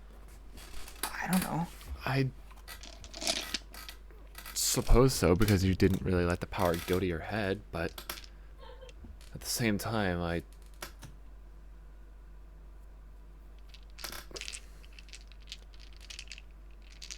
don't know, I think the other Narramancers are just waiting for that to happen. Waiting for something to prove that wrong. I won't ever let it happen. How is Eli feeling right now? He's feeling confident. He feels like he's figured a little, like, even if it's not the complete story, he feels like he's figured out irony, like, a little bit. Mm-hmm. You know? Like, at first he was just kind of like, it's something I can do, but I'm clueless as to how like, it works. And he's finding out the mechanics are, like, simpler than he thought they were. It's literally, like, it's a lot of things at once, but it's all things that are like, oh, I just have to be calm. Like, I just, if I lose my cool, bad things happen, right? It's a simple concept. He's starting to get it. But it's, at the same time, it's not gonna be that simple. I'm gonna lose my cool, you know? And so he's kind of figuring out, like, I just have to remind myself sometimes that I could really screw things up if I just let things get to me. And so I have to become stronger, you know? Like I have to grow thicker skin. I have to... Maybe it's not about thicker skin. Maybe it's more about honesty. Like, growing a thicker skin... You know, I'll let you figure this out for yourself. Like, yeah, just let me... Like, this is how Eli feels. Is like, if I let things get to me, then... I don't know. It's like okay. So just as a ruins note, it's my natural proclivity to turn it into a discussion. That's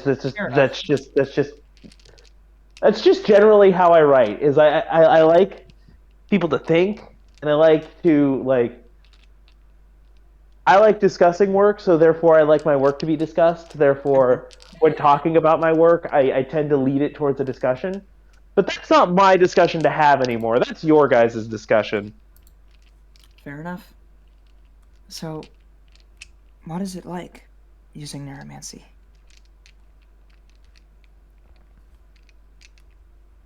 I don't know if I've ever asked, and I feel like that would be like a thing of reference. Would I even know? Like... Of course! No, I mean, like, I, as a player, don't know. Oh, of course.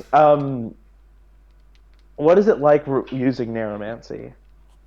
So, Narramancers, the simplest way to explain it is, obviously, in action it's a lot harder, but the simplest way to explain it is, at a certain point in your life, you discovered how the world works. The clear, hard-coded rules of how the world works. To some, it may be shocking. To some, it may be like... To some, it may be enlightening. To some, it may be shocking. To some, it may be horrifying that these are the clear rules and can't really be changed. But all in all, this is how the world works. This is how reality itself works. If you understand that everything has to have a set of rules, then these are just the rules to reality. All right. What would Sigmund's take be on that? That's a very simple way to put it. But that's the gist of it. How do I will read out the class description. Maybe we could get a little bit more about that. I think I have it more or less. All right. Now. So, Sigmund sort of turns to Eli and he says, So you've played sports before, right? I mean, well, no.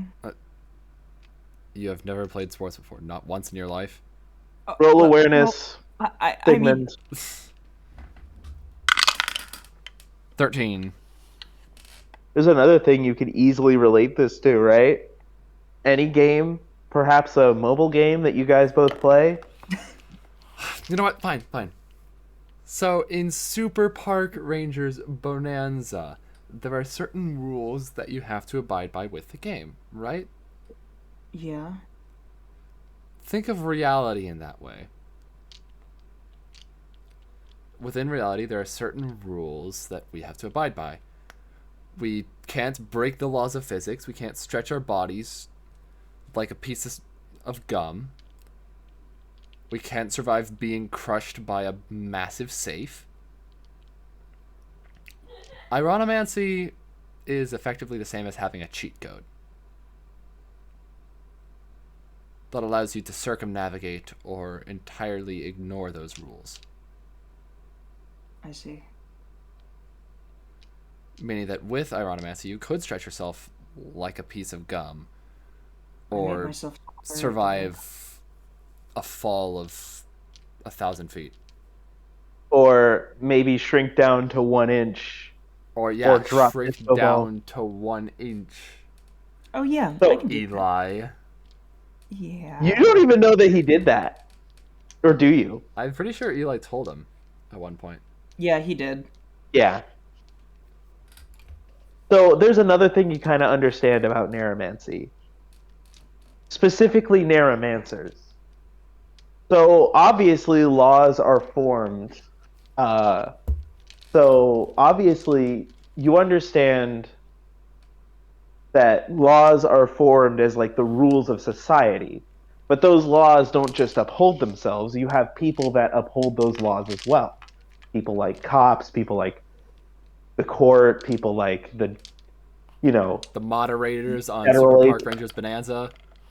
federal agents, people like that. You have people that, uphold these rules that say, hey, you're not allowed to kill anybody, you're not allowed to steal that guy's shit. You're not allowed to break the laws of physics. In a certain point, at a certain point, these laws upheld themselves. But reality is so kind of worn down right now, just in the general state it's in, that it's become harder and harder and harder for reality to naturally uphold these laws. And theoretically, the acting theory is that's how Ironimancy plays into that. But you know this more from your Narramancer perspective. Yeah. So the way that I would continue this with the allegory is, now, the Narramancers in a way act like moderators, making sure that nobody is, breaking the laws of reality. Right. But what happens if Ironimancy goes unchecked for too long is that at some point, other people begin to find out about these cheat codes. And that's when it And becomes the world itself begins to stop abiding by those rules. Until eventually these very, I guess, hacks, you would call them, end up becoming part of the meta. So there's a quicker way to explain this. Maybe not a quicker way, but I think so. What you're essentially describing is... We live in a simulation. No, what you're essentially describing is every time an Ironimancer removes a layer of reality, the detachment starts to become the reality. Yeah. If that makes any sense. Exactly. I'm just putting it into gamer terms. Smart. Well, I seem to understand it. Yeah, so you're saying that should things be broken too far, you couldn't repair them. More or less. Nothing that you can do about it. And I suppose that is why people always worry about needing to create a reboot once things go too far. A what? A That, reboot. I think we've had this discussion. You were telling me about George Orwell and how he was like a pop star in like another reality. Yeah. Do you ever actually bring that up? Did we ever bring that up? Is that like I think I remember you just thinking it. I'm just like, oh god. But either way, it's fine. We could probably just say that it bugged Sigmund for a really long time and then it eventually got brought up again somehow. Out of character. Yeah. Yeah. Yeah. Yeah. It's like, oh, I need to tell you about George Orwell. But yeah. That was one of the realities that had existed. There are...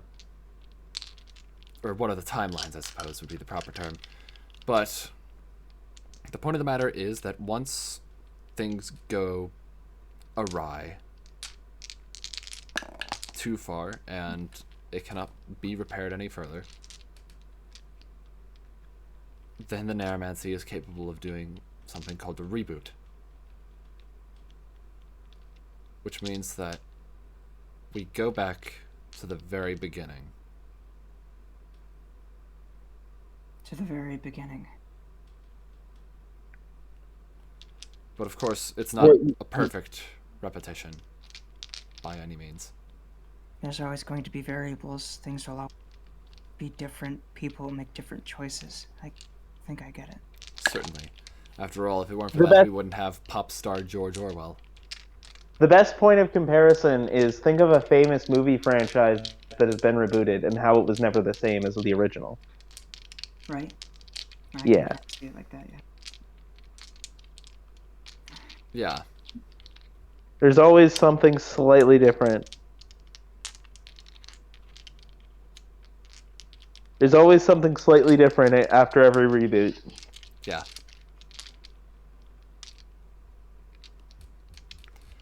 I like how at this point we're literally just saying, hey, wouldn't it be funny if we were in a TV series? Wouldn't that be absolutely hilarious? Huh? It's funny because the Narramancers are parallels for writers. Yeah. They literally interact with the narrative. Mm-hmm. But I digress. Do you digress? Actually, just no. I fucking with just you. thought about how Ironimancers are basically fanfic writers that force their own canon onto a world. Isn't every piece of fiction a fan fiction of something else? Isn't every piece of fiction a fan fiction of the fucking dictionary? A remix. Yes. But yes. And every song is a remix of the chromatic scale. Yes. Sometimes set to remixes of the dictionary.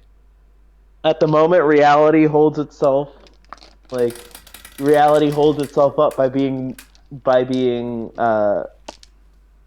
by having writers course corrected occasionally. Just like, wait, what the fuck? This doesn't make any sense. What? No, it does. Anyway, back to your conversation. But yeah. I think I said everything I needed to. Okay. Well, So I want you to roll a check, Eli. okay. I want you to hone in on an object. Oh, okay. That's a 6. Can you hone in on an object for me and then re-roll? Honing in on an object? Yeah. Focus your mind towards an object.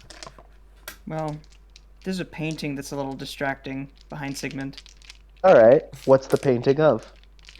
Well, let me make this clear.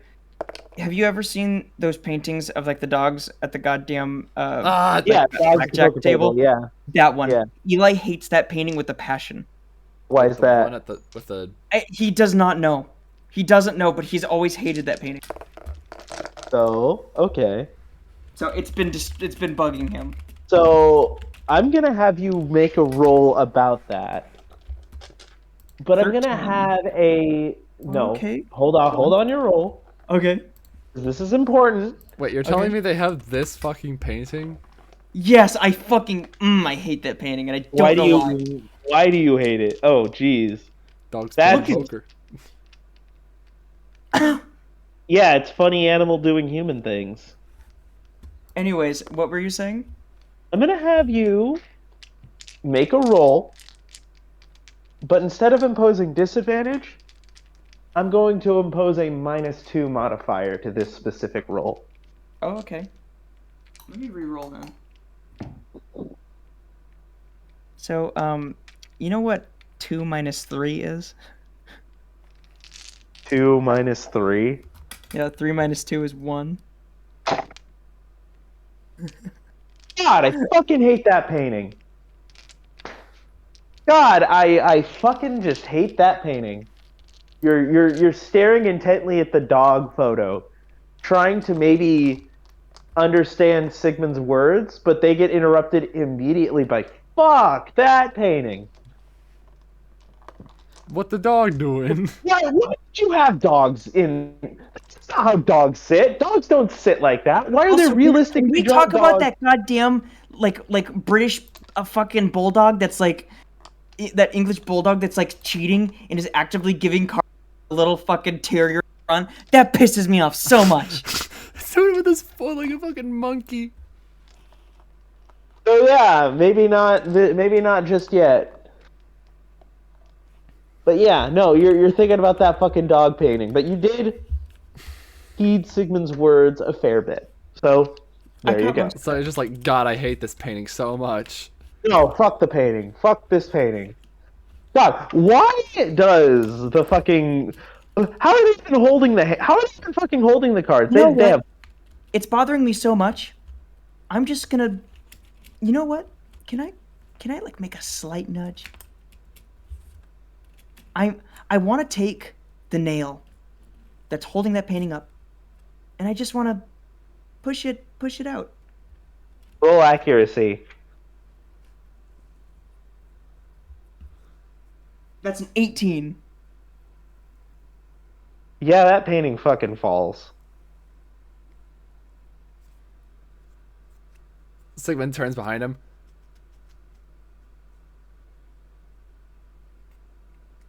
How is Eli That's feeling weird. right now?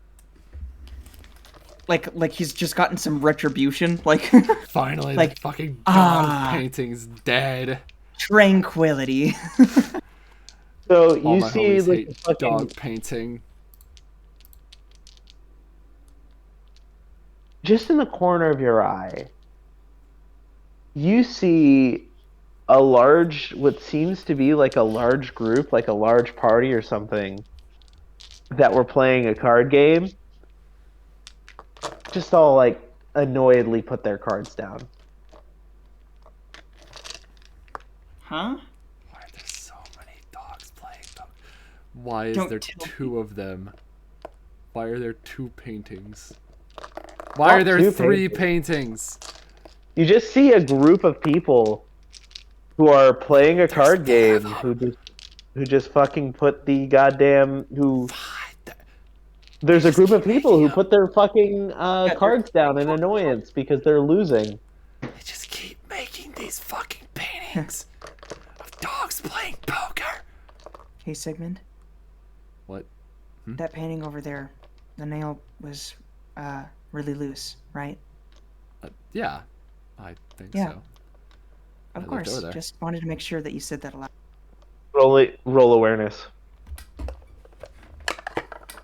Sigmund? No, roll awareness, Eli. Okay. 12. You turn back to that table and they just look like they're chatting now. Any semblance of cards have been put away. Maybe they just put them away. That could be it. Yeah. I mean, you're trying to make me think like irony is fucking about, but it literally could have just been like, okay, let's go put the cards away, you know, and it Irony's- took like. That could Irony's also, fucking about. again, Actually, Again, that could also be it. That could also be it. You know, you never know, man. irony fucking about would be if those people turned into the dogs. Yeah, that would be weird.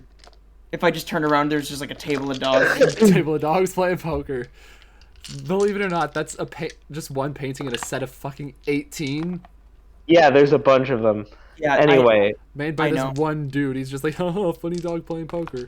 Had one joke. It is pretty fun. anyway, so yeah. Continue your conversation. He explained to you the rules of Narramancy. You fell a painting. I think I understand what you... Just gotta play by the rules then. Yeah. Don't break reality too much, kid. Yeah. I will most definitely try now. When is our pizza gonna get here? I feel like we've been sitting here forever. Yeah. Like, No man. kidding. As you're talking about that, He's like, anyway, Hey, can you you're make talking ginger about- ale? as you guys are quietly talking, so roll awareness, Sigmund. That did not go in the box, but that is a natural 20. Holy shit. Oh, damn. So Eli says, when is our pizza gonna get here? And you notice that Tonio, not wanting to interrupt the flow of your conversation, has just slipped it quietly, under your nose. You caught it immediately, Sigmund. Eli didn't catch it. Oh, hey, there it is. Huh? Oh, no. I might actually need glasses. No, I'm pretty sure that... Like, right in front of me, dude. I'm pretty sure you just Oh. really hated that painting with those dogs. Oh, fuck. Yeah. Did somebody knock over that painting? No, one of the nails I is just loose. fell on its own. Ah. Well, Don't Well, look at it. I'll hang it up before I go back into the kitchen. Sigmund just grabs Eli by the shoulder. Don't look at it, okay, bud? It's gonna keep your sanity a little bit longer, okay? Yeah, okay. Yeah, I know. Good. Good. Good. All right, time to chow down. Huh. He just picks up the painting? That's weird. Nothing's moving. The only thing that fell is this little box.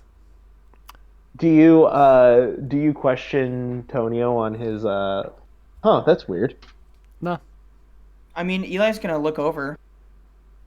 You notice that the painting, all of the dogs are replaced with long-haired cats. Huh? Cat's Like- playing poker. Long-haired black cats that look like Gala. Gala playing poker. Is this in my, like, subconscious? Did my subconscious do this? Because if my subconscious can have access to my irony powers, I'm fucked. Gala playing poker. Oh. Okay, no more irony, because I feel like I'm, like, just casually... Is this a Like- knockoff or something? That's weird. Guessed I've never... You know what? If I question it, I'm gonna break reality more. I'm gonna eat my pizza. Roll awareness, Eli.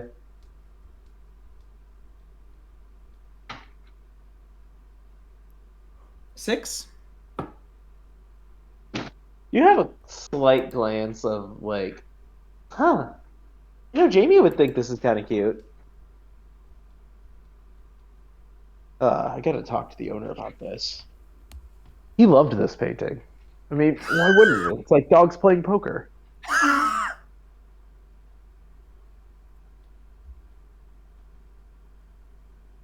Sigmund, I didn't do that to the painting. So, what are the reasons that Eli hates this painting? Well, let me tell you. It's, sometimes people just abjectly hate them. Like they just look at that being like, oh, I hate this, you know, like, and for me, for example, there was a painting at my grandma's house that I just never fucking liked, and I couldn't tell you why. Like you could put me in a goddamn shine a bright light at my face, being like, "Why do you hate this?" And I'll just be like, I don't know. You know, like it just, oh god, what was it? It was a painting of a cowboy. I don't know why he just didn't like the painting, but he looked so smug. I just wanted to fucking punch his face, you know, Oh, jeez. like an old geezer cowboy. You know, it's like, God, you suck. I don't know why, but you do. I gotcha. Well, you notice that these cats now look a lot less smug than the dogs that their painting was based off of. They have a better poker face. Apparently. Anyway, so I guess it's time to eat, huh? Yeah. Dig in. What quality pizza are we talking right now? Pie-zano's is pretty good. Yeah.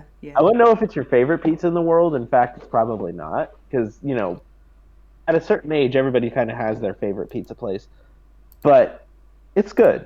It's good. Mm-hmm. It's good.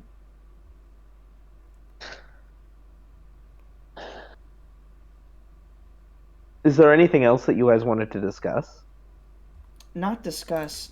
Eli. It was Sigmund. I think it was S- like before we do the thing. Is there anything that Sigmund wanted to? I remember you saying something about making sure that making sure that Sigmund tells about the mole. You know.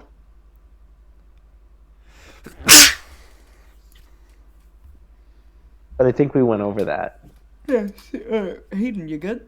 Yeah, just allergies. God, same. I don't know. This is cold, but like functionally the same. Anyway, uh, yeah, that's kind of the idea that you're getting.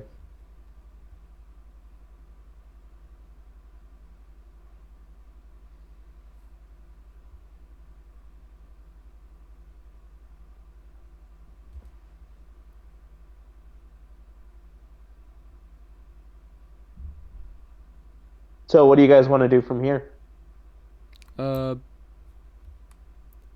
Just eat, I guess. I guess. Get some grub. Okay. Are you guys done with the scene? Do you want to move it along, or?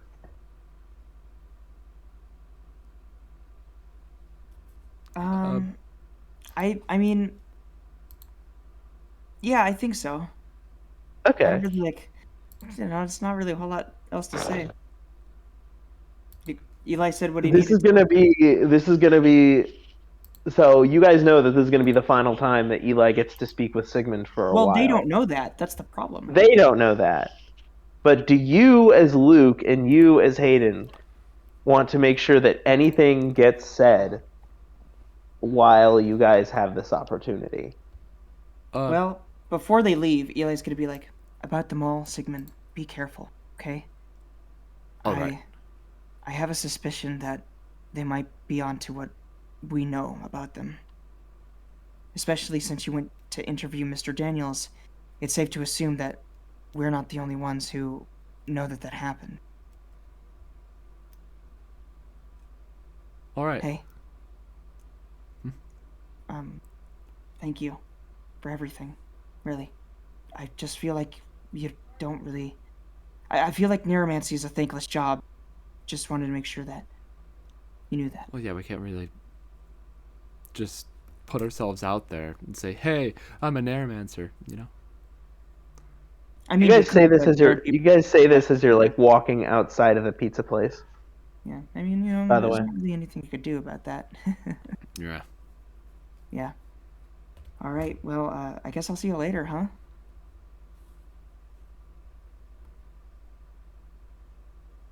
All right. Text me if you need anything. I'll make sure to. All right. he's gonna kind of start to. All right. So, by the time you're heading home, Eli, it's getting close to dark. It's like 6 p.m. You spent a good time at that. Sigmund, I'm assuming you paid since money's no object for you. Yeah. I mean, I can get the tab, and it's only gonna be like up to $80. It's not even that. It's more just like around 40. But like again, Sigmund. But like for Sigmund specifically, money is no object to him. Sigmund can live the ideal suburban life. He could just kind of poof it into existence on a whim.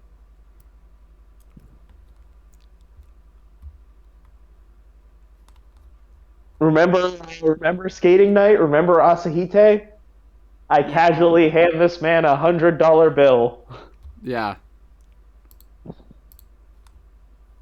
It do be like that. It actually do. So Pie-zano's is pretty good pizza. Sigmund, you actually have some left over. Oh, sweet. I'm ruling it that maybe... Because I feel like it takes a certain mind, especially if it's like a fucking meat lovers, right? That's the one you ordered? Yeah. Like, a cheese pizza, yeah, you could go through that easily. We've all sat and ate like a fucking medium-sized cheese pizza. On our own. Yeah. Fucking Little Caesars when I was in driving class. We've all done that. But meat lovers is a little more hearty, so I'm going to say you got through about like half of that, but you have leftovers. So there's that. Yeah. Eli, you head home. Is there anything you want to do before you head home? Well, I don't know why, but I feel a distinction to go to like a mall or a plaza or something. Okay. I don't like some. Eli doesn't ever get those distinctions, but I will occasionally. You know, like, do you ever get the distinction where you're like, I should go here, and I don't know why? You know what I mean? So, like, for me, it's more just like a lot of the times, like especially pandemic or like just like weekends where you're not doing anything, you'll just get the sudden like, I've been here in a while, I'll check it out. So yeah, I know what you're talking about. And you want to go to a mall? It's 6 o'clock. It's like wintertime, close to Christmas. Yeah, no, malls are open. People are shopping. Yeah, I should maybe grab a gift.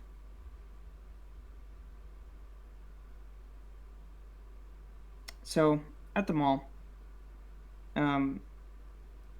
Eli's kind of like just looking around at stuff. Maybe Christmas isn't the right word because in Ruins lore there's a lot, there's a lot to do with Christmas. So maybe you'll just say that we had like a few week time skip, right? Yeah, sure. I think so. Yeah, no, I remember that from the beginning of I think from the beginning of yeah, we'll just say it's like January. Okay. Well, in that case, he's just kind of looking Yeah. around the mall, trying to look at stuff. Does he notice Yeah. anything peculiar? So what store are you in? Well, right now he's just in like the central area of the mall. Roll awareness.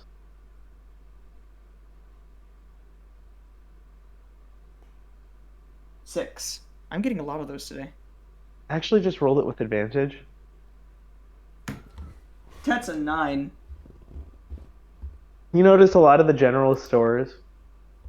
There's a game shop, a jewelry shop, fast food places. You see a lot of just people and they're like people of all ages, adults chatting, teens. Like you kind of just hear a mishmash of just, teens just kind of like talking about what interests them, what ails them, their classes and such. Yeah. Well,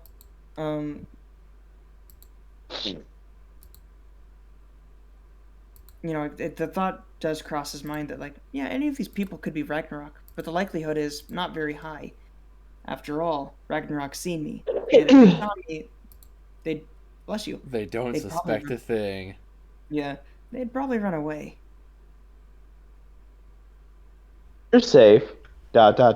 For now. Yeah. Well,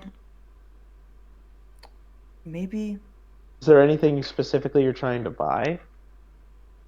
now that I think about it, I don't think I got Gwen a Christmas gift.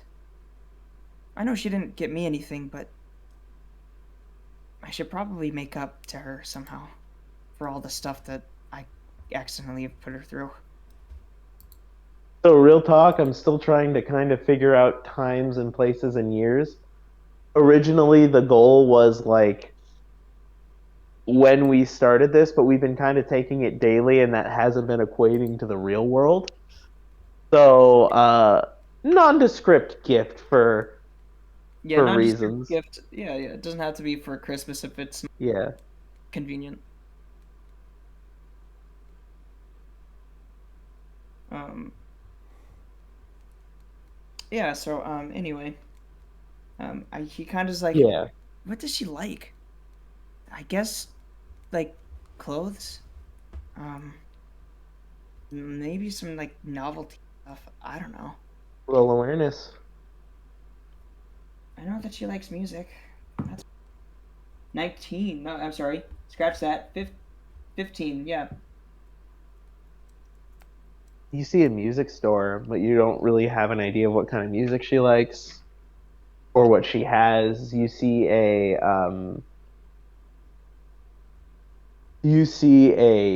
like a video game store, but you know that you don't know what she plays. You see a clothing store, but buying like, you know, you don't know her size. You don't know like Those her. Narramancers should have at the very least let me like have some of that information if I'm gonna be a friend. Ugh. It was purely practical, man. You could theoretically ask Sigmund or like Yeah, Evie for that's like some that's info on Gwen. like there are rules, man. That's like cheating. Yeah. What Well, they did is like cheating, though. So I get it. My powers are supposed to be quote unquote cheating, but I'm trying to not. what Anyways, they did is responsive with what you did, and if you're trying to make it work, and they would be willing, like you kind of get the sense that they, like just from everything that's happened, you get the sense that they want this to happen more than you do.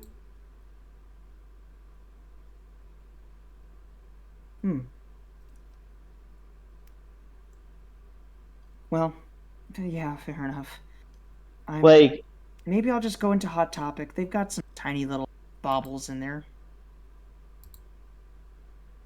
Now that I think of it, have I ever been in a hot roll awareness again. Actually, no. You just see it. You see, since you rolled a 15, you generally see just like this shop that sells like really cute plushies. She would definitely want one of those. So the s- the the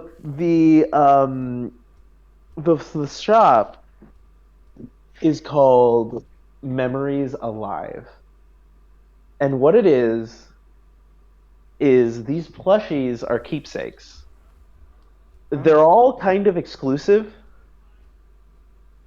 or they're all kind of like they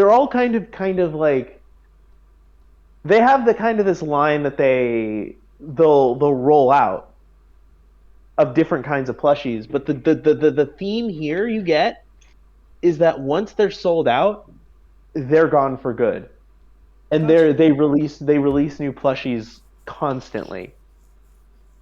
So this would be like the time to get them. So They're keepsakes. Specific times in your life to use to send a specific message to somebody you care about. What did I say this place was named? Living Memories? Memories alive. Memories Alive, that's it, yes. Um, that's what the place is called. It's a keepsake plushie shop.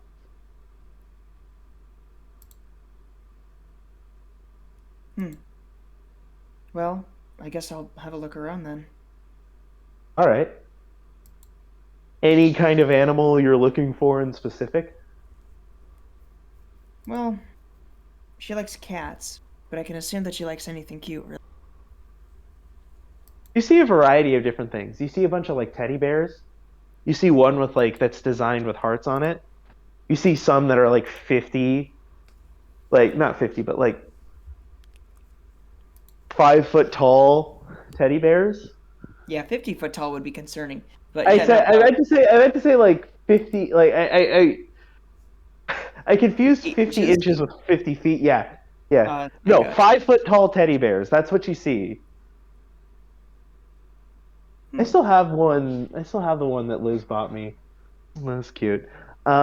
So you see those like big ones, and you actually see like you actually see how do I put this? You see like a girl and her boyfriend's like just like kind of casually like snarkily jabbing at each other. It's like, when are you gonna buy me one of those? Kind of, couple banter and shit. Mhm. You see a black cat that looks almost identical to Fang. A bunch of like dog ones.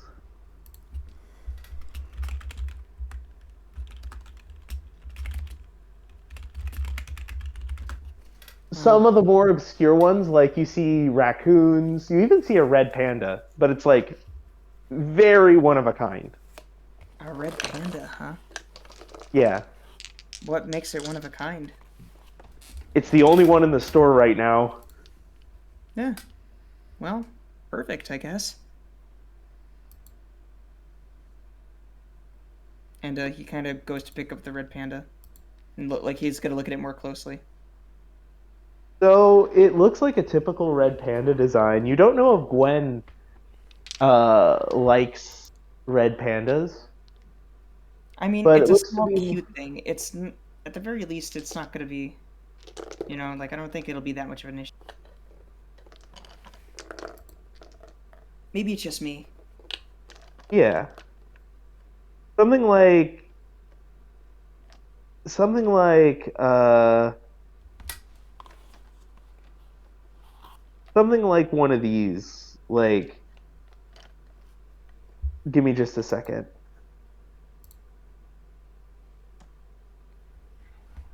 Roll awareness though. Okay, rolling awareness. 11.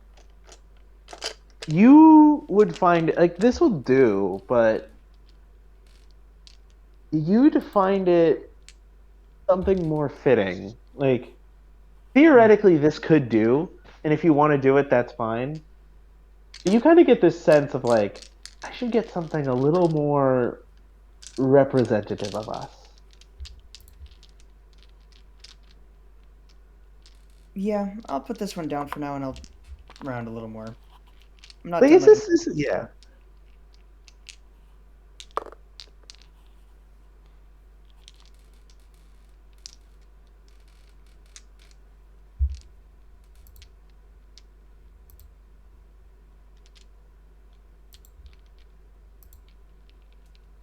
Oh my god, I just realized my internet crapped out.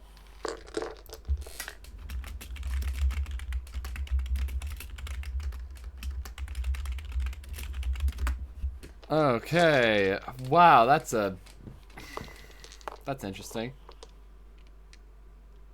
So, for everybody watching the VOD, how have y'all been?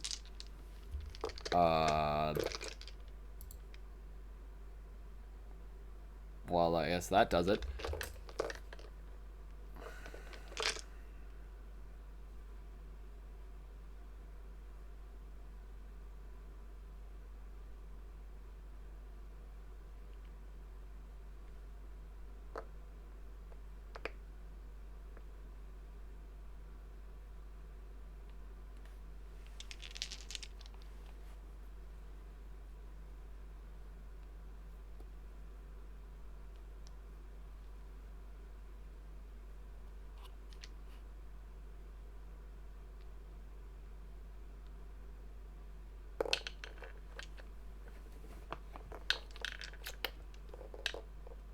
Anyway, so I guess this is the checkpoint, I suppose. Like,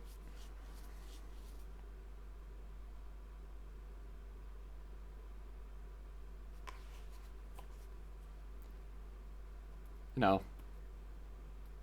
just a little bit of a break for y'all, where we get to talk about everything that's happened so far. Wow, I can't even edit the synopsis. I will be right back. Okay, so we're finally back. I guess anything you happened figure while that I was out. To gone? answer your question, I would say something's growing, but he's still a little focused on something else right now. Obviously not in like the obviously not in like the shipping sense, but I don't know, like it's like, oh, he's like, I gotten to know her a little bit, and I like her, like as a person. You gotta let that thing kind of thing grow, you know. So of course, he hasn't like made obviously, a complete decision on like, oh, I don't know if we're compatible or anything like that, you know. no, that's not the question I'm asking. The question I'm asking is, what's the current status? Like, I know that you gotta let things grow, and I'm not trying to force it. Mm-hmm. In fact, literally all I want to know is just like, what does Gwen or what does Eli think about Gwen at this very moment in time? Now that now that you've brought it up.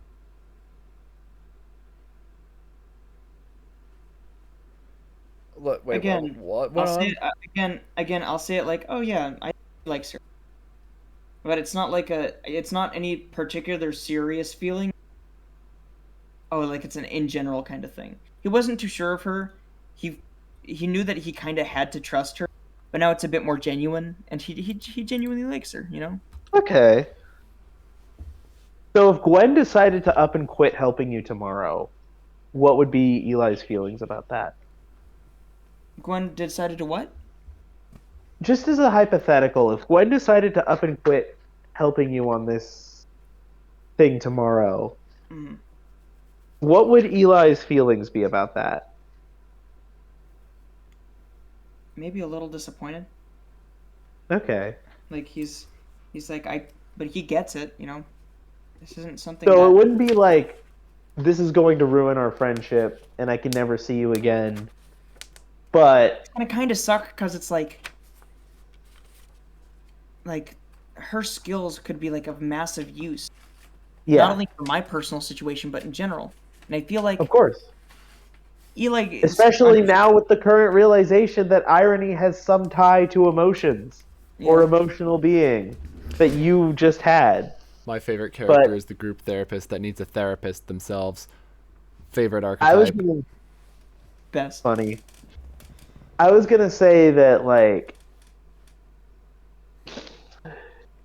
because I'm just trying to generally assess. So it wouldn't be like complete and utter betrayal. It would be more like,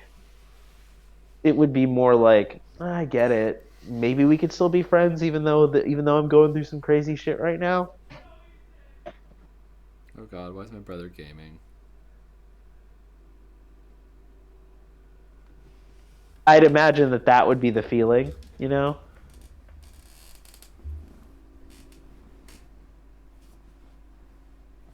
Yeah, I'm just. It's hard because it's like he would be sad that she was going, but at the same time, you know, he gets it. He's kind of put her in a situation where it's like, yeah, that you were kind of placed here, and it's my fault, you know. No, exactly. I know how that feels, you know? That thing that's where it's like, well, everything you're doing is perfectly understandable and logically speaking is the right way to go, but as emotionally speaking, I kind of feel sad about it, if that makes any sense. Yeah. So I get it, you know? I understand. In fact, that's kind of where I picture that his head would be at. Does he feel more like a burden to her? Is a question that I asked of Eli. A little bit. Does he feel like he's burdening her? Just a little bit, yeah. Mhm. I mean, it's like, how do you not feel that way? You know what I mean? It's like there's when you mess up really bad and then a bunch of people have to get involved and someone gets like thrown in alongside you and now they're stuck with like yeah, you would feel a little guilty, right?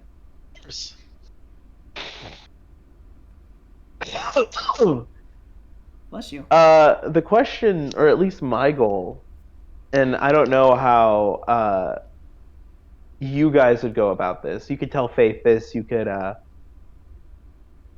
Mm. Um, you could just kind of quietly, subtly try to push it. But my goal for Eli and Gwen is for them to either find or develop something in common. I mean, they like music, you know, and I think the music. Why do you talk like that? They like music, and I feel like that could be like a good, That's a good door opener. yeah. But they get to really talk to each other about it, you know? They need that kind of moment of reprieve with them. Hmm. Absolutely. They need to connect on a more personal level rather than, hey, we both are working to try to prevent this thing. Uh, other than that, we're kind of other than that, we don't have similar interests at all. You know, Hmm. we're merely friends by association, Forced to be friends. forced Like, association. yeah, exactly. So just consider that for your character development. The thing I want for Gwen and Eli is to find the things in common that they have, or things in common that they could grow, that, ways to grow toward each other. Hmm. And if you have another idea for that, if you have any ideas for that, I'd love to hear them. If I think one up, then I will mention it. Especially if these two are to be a couple by the end of the series. That's what I, as the DM, want. Kind of a subtle assignment. Because generally, I can't see it working if there's nothing holding them down. Yeah. In fact, I think at the moment Eli made the right move by telling her to hold off. Of course. Well, I Because because it's got that's it. It's yeah. That's just yeah, that's the right move. You know, that's yeah. like in that scenario. Generally, de facto right move. Yeah. So anyway, back to the session. I got you what I wanted. So yeah, have we decided on the plush we want? Probably the wolf. All right. So you get the wolf. You take it to the counter, and the there's a lady at the counter who's just like, "Will this be all today?" Yeah. This should be it. Oh, who are you getting it for? A friend of mine. It, awesome. Well, usually these come with like, are you familiar with us? Do you know how this works? No, not particularly. So, the idea of Memories Alive is to send a message, to encapsulate this moment, this once in a lifetime moment that you share, usually to commemorate some sort of occasion. Hmm. These plushies are essentially one run and gone.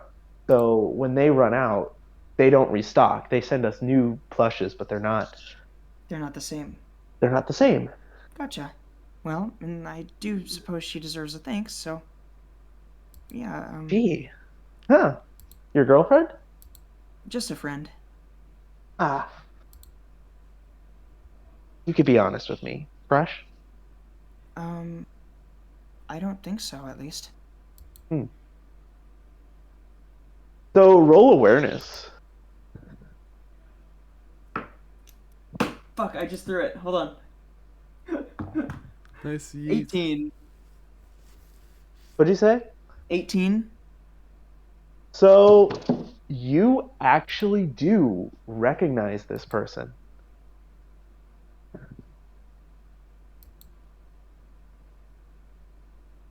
I do? Yeah. So you've been going to the dojo a lot recently, right? Yeah. She's actually a regular.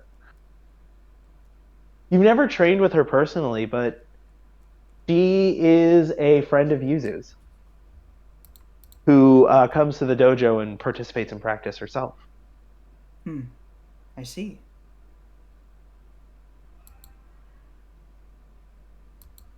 She doesn't really recognize you at first, and she's kind of more wrapped up in her job, so she doesn't say anything. But do you?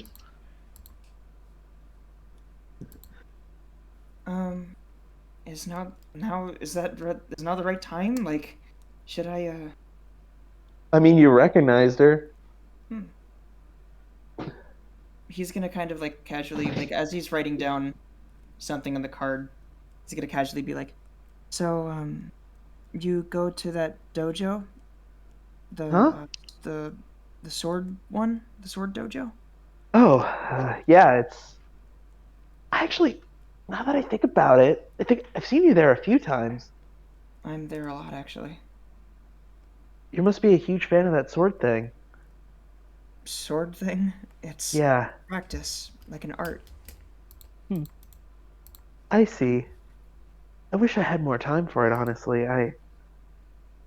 Me and one of the girls who run it are friends. Yuzu, her name was. Oh, Uh, we're school friends, and I wanted to get to know her better, so I took up, the training. that's funny. I'm friends with Yuzu as well. That's really cool. I, you know, she's such a fun person. She's It's weird. So, Yuzu's kind of got this like strange passion for helping other people. She set me up with my boyfriend. I see. She's got that kind of energy, I guess. Yeah, she's fun. Whenever we're at the dojo, I try to talk to her.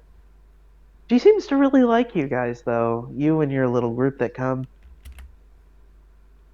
We became good friends pretty quickly. That's the Yoshiras for you. They're all very outgoing. That's a good thing. Yeah. Hey, if we ever see each other on the floor, maybe we should train sometime. Maybe. It'd be fun to spar. That would be fun. She's just kind of like, she's just kind of, you see her just kind of like, softly smile at this. I never caught your name. I'm Eli. Eli. Nice to meet you. You can call me.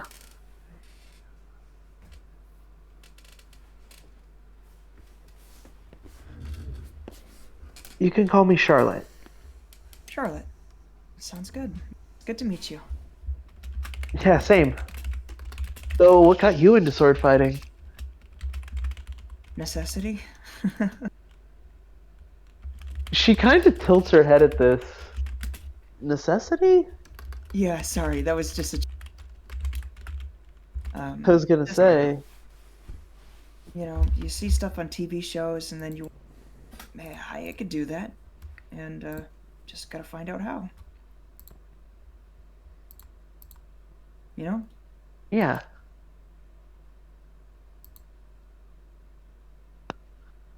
That's fun. What kind of sword media do you watch? You're not gonna laugh when I say it, right?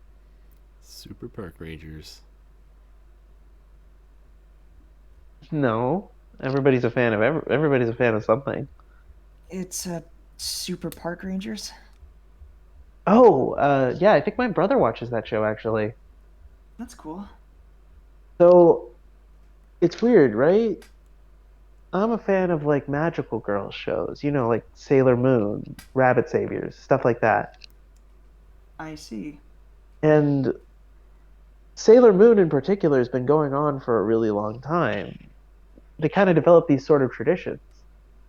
My brother told me that it's the same thing for Super Park Rangers. Yeah, there are a lot of tropes. But I meant like the fans are really dedicated, Mm-hmm. and all of them kind of have like, they agree on certain things for the series, and the audience to fan, like the fan to creator, the fan to creator connection is very tight. You know, I'm a storyteller myself. I'm an artist myself. I like to. How I really think that's cool.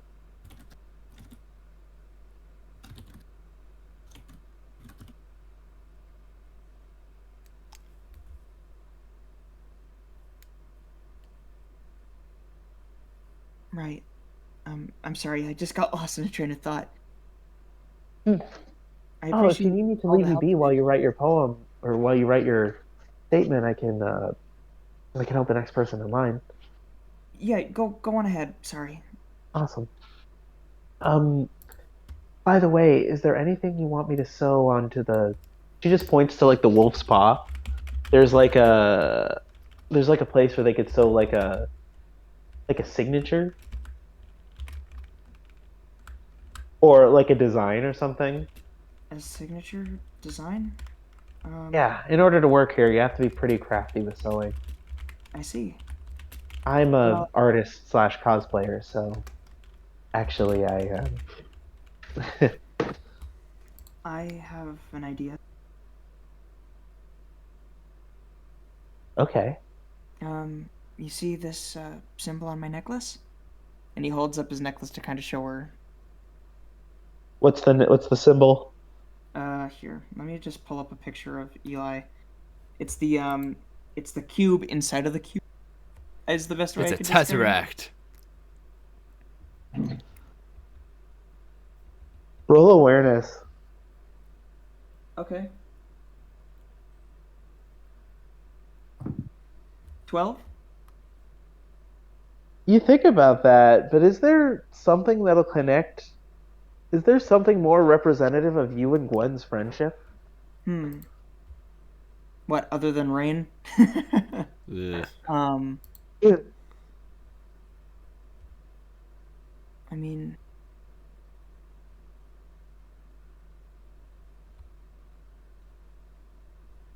Or something representative of Gwen as a person? that's another good one.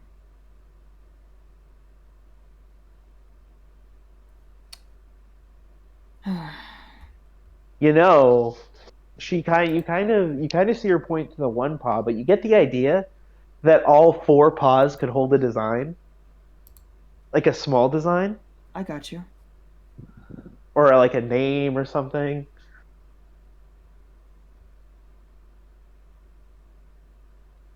So,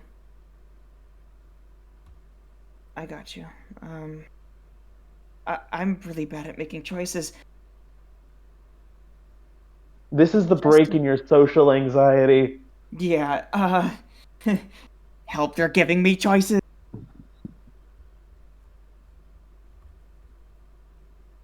I Um, actually kind of like this as Eli gets over his social phobia and puts everything he's learned from the past 17 sessions to the test. yeah, You uh, got this, bud. You've been to couples night. You broke reality. You fucking ate the pizza challenge. you broke reality. Um,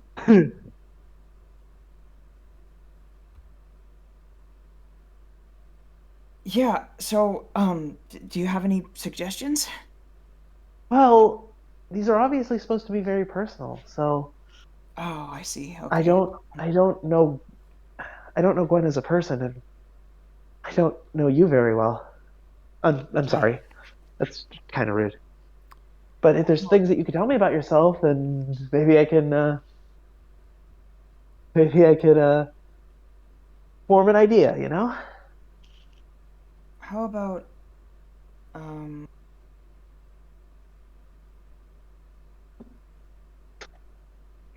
here's what you can do. On one paw, write the word fang.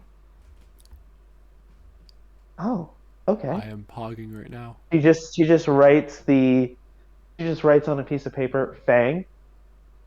On the other, you can, write, yeah, you can write Yuzu. Yuzu from the dojo? Yeah, Yuzu from the dojo. All right. Yuzu. Yuzu. Mm-hmm. On the next paw, you can write Serei. Her sister. Mm-hmm. She looks at you a little confused. What's this about? Just, uh, Okay, I won't question it. just covering my bases. Serae. Okay. And on the last paw, you can write Eli. Oh, I think I kind of see it.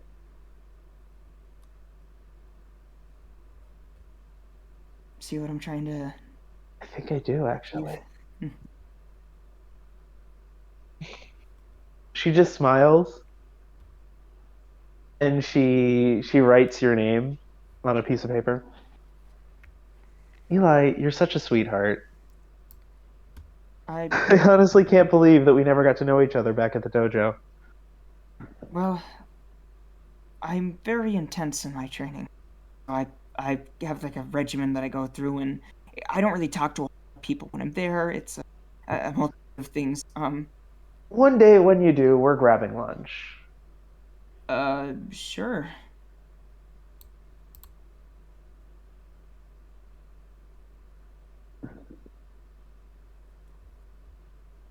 Anyway, she's written down the names.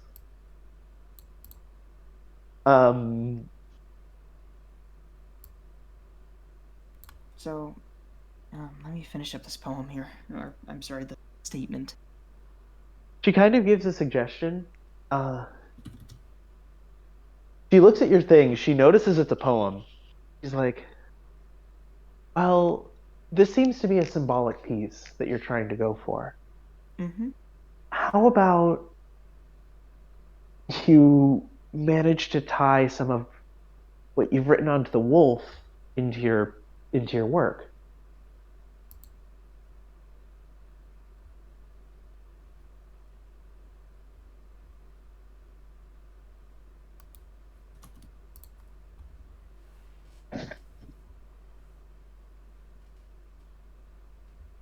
I see what If you're that trying makes to any do. sense. Yeah. Yeah.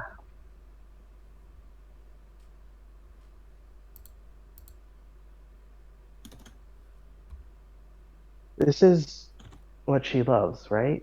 As far as you could tell. Mm-hmm.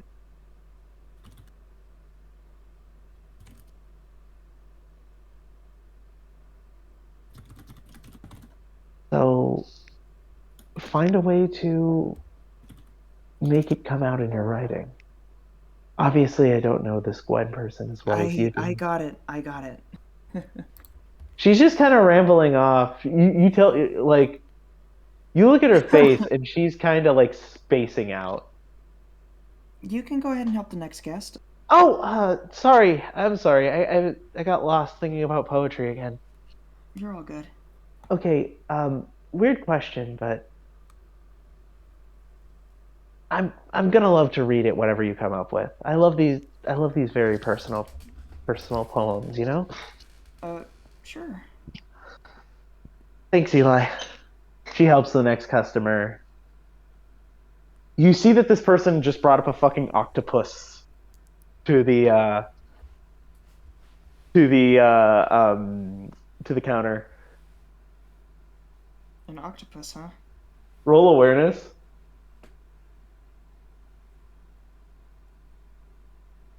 10. The first thing you notice about this guy is that he is kind of a uh, chubby set fellow in his work uniform, and he looks to be fairly fairly Japanese. Huh.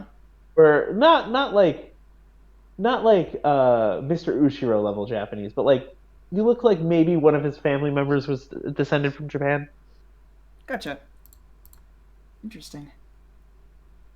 He's got a very thick beard and almost a neck beard of sorts, but like,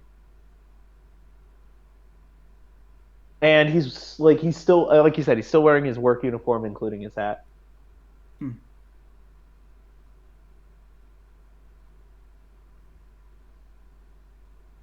That's what you notice about the guy behind you. That's, well, okay. Well, I don't really recognize. You don't. I'm just giving the world some detail.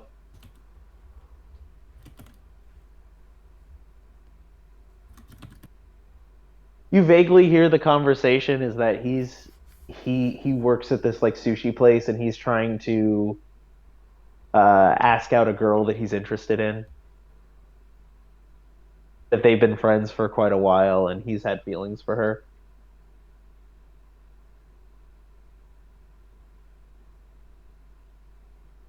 You hear that you kind of get the idea that he's also very sensitive, you know? Like a sensitive fellow. I'm sorry.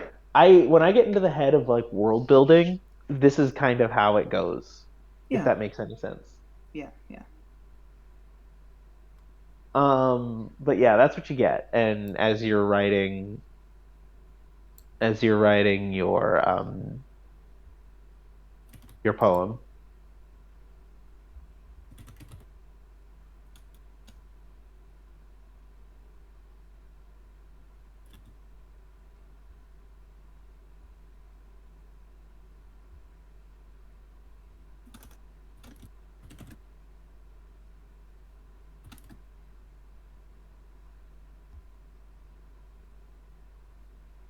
Here, do you want me to send it to you?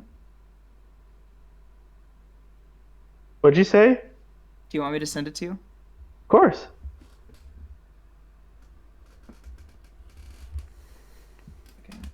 Okay.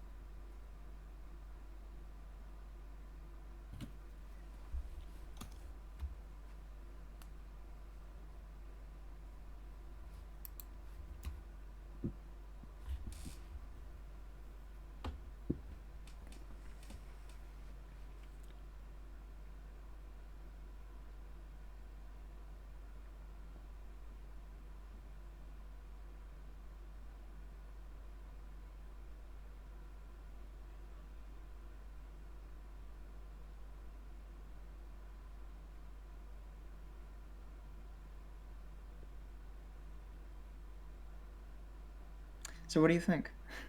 I'm still reading through it. Give me just a second.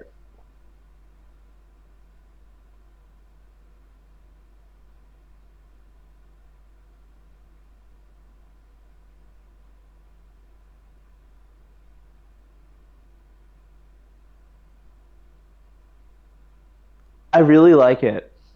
So, one of the things that I never said, because it's going to come up later, there's a soft motif I have for Gwen, Hmm. and it's the phrase when you're done carrying the world on when you're done carrying the world on your back, we will carry you.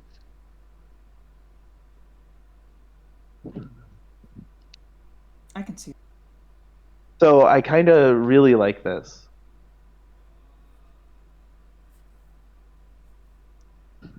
as a representation of that.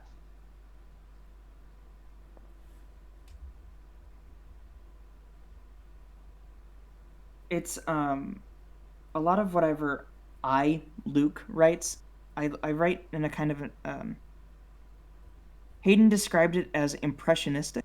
Is that right? More or less imagistic might be another term, or I I think don't know what impressionistic is the term I imagistic used. or Yeah, impressionistic mean, so more symbolic than fixed. more symbols than literal. I Yeah. got you. I so that kind of will always come out in Eli's writing. So I he got thinks you. on an impressionistic level whenever it comes to, and he does have a motif for different for many different things like colors, lights, shifting. That all can mean different things depending on the context. But obviously, in this context, it's referring to different events and how quickly everything's happened. So anyway, Is there I like the line, her honesty leads to clarity, and from clarity the colors change and the comfort stays. There's generally something I kind of want to do. And it isn't going to be much, but I want Gwen and Eli to just have another moment where they just bare their feelings to each other. Eli yeah, maybe about everything's going on, and you know, yeah, that's kind of what I want for something in the near future. Again, it's your characters, so you decide how and what you do, but it's just something that I as the DM think about would be sweet. I got you. Yeah, I mean, obviously, there that kind of moment. I feel that kind of moment will come naturally, and so it's not going to Yeah, be I got you. immediate. It's also kind of the reason why I'm doing a lot of these slower sessions is because I want the characters to have a minute to. I told you like the big reason why, but a small like benefit to this is I kind of want the characters to have a minute to breathe. Mm. Being around each other so long, I want these characters to kind of like I want these characters to kind of be able to collect their thoughts about like the world around them, Mm. assess it, and form ideas about it. And Mm. that can't happen when we're moving from fucking gut punch to gut punch to from moment to moment, from plot to plot. Anyway, uh, when you get done, you hand your poem into the lady. She gets it printed really nicely on the card. Is there any design you want for the front? She asks you. Design for the front. Yeah, I Design don't for the. usually do this. I don't I'm usually sorry. do this. They're Front of they're what? so so you get this so you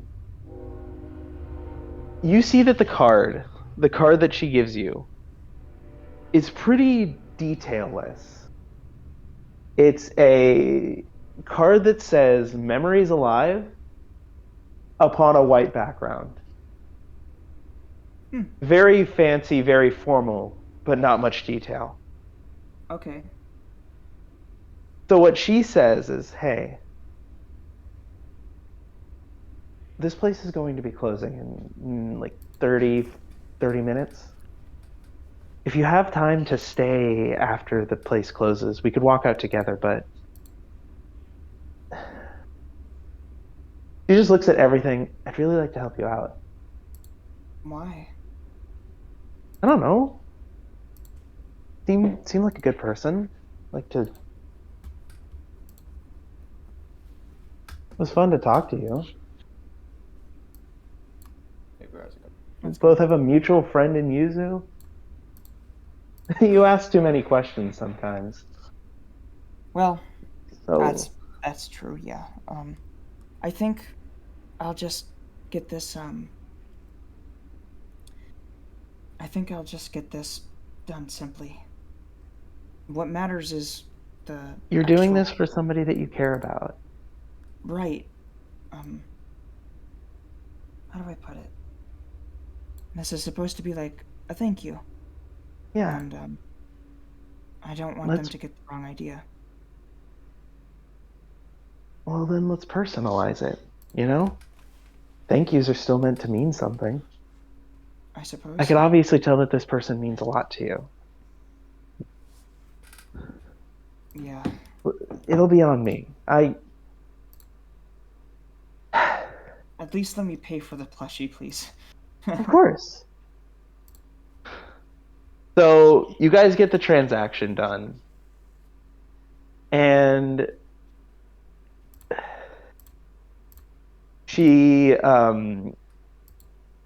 she she stays, and she pulls out like a variety of nice pens.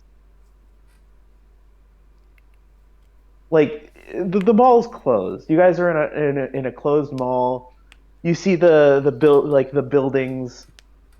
All of the buildings are kind of like they have that little gateway, so that you can't enter the store kind of over them. But this one's kind of left a little open so that you guys could leave whenever you want. Mhm. Uh, she pulls out like a table, and she pulls out like these really, really nice like art pens, Mm. and she like starts playing this like really like soothing music. Do you guys have like a playlist that's like not lo-fi, but like really just like really soothing and sweet kind of atmospheric music? Like not Uh, too high energy, but like I don't have a playlist personally, but you can probably find one on YouTube. I probably have a song that's like that. So give me just a second. Actually, would you guys mind if I moved to my room because it has the charger in it and Yeah. my phone is at 3%? Yeah, That's that's fine. fine. I'll be Sorry, right I'm back. permanently in my Eli voice.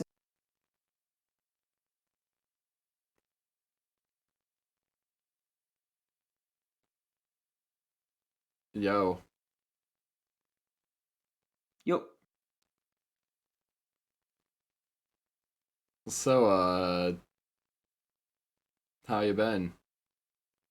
tired, man.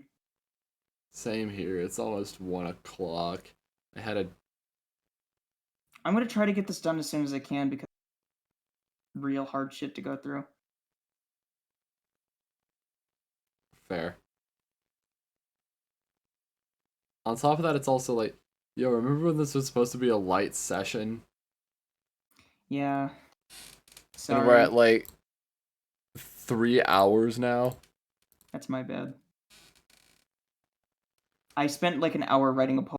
Okay, this shit's Fair. hard, especially on the spot. That shit's crazy hard. Yeah. Like, bruh. Why you do that to me? Why you do that to us? All I know is I'm hungry. Fair enough. I think I might just. I'm too lazy to go back and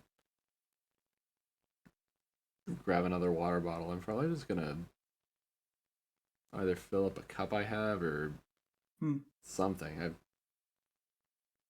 don't know.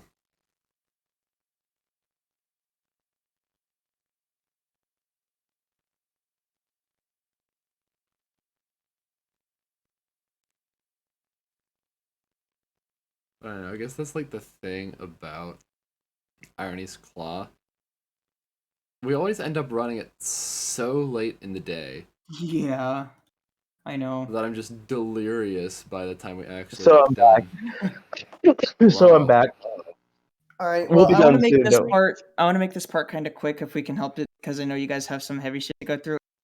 It's really late. Yeah. I'll make this quick. Don't worry.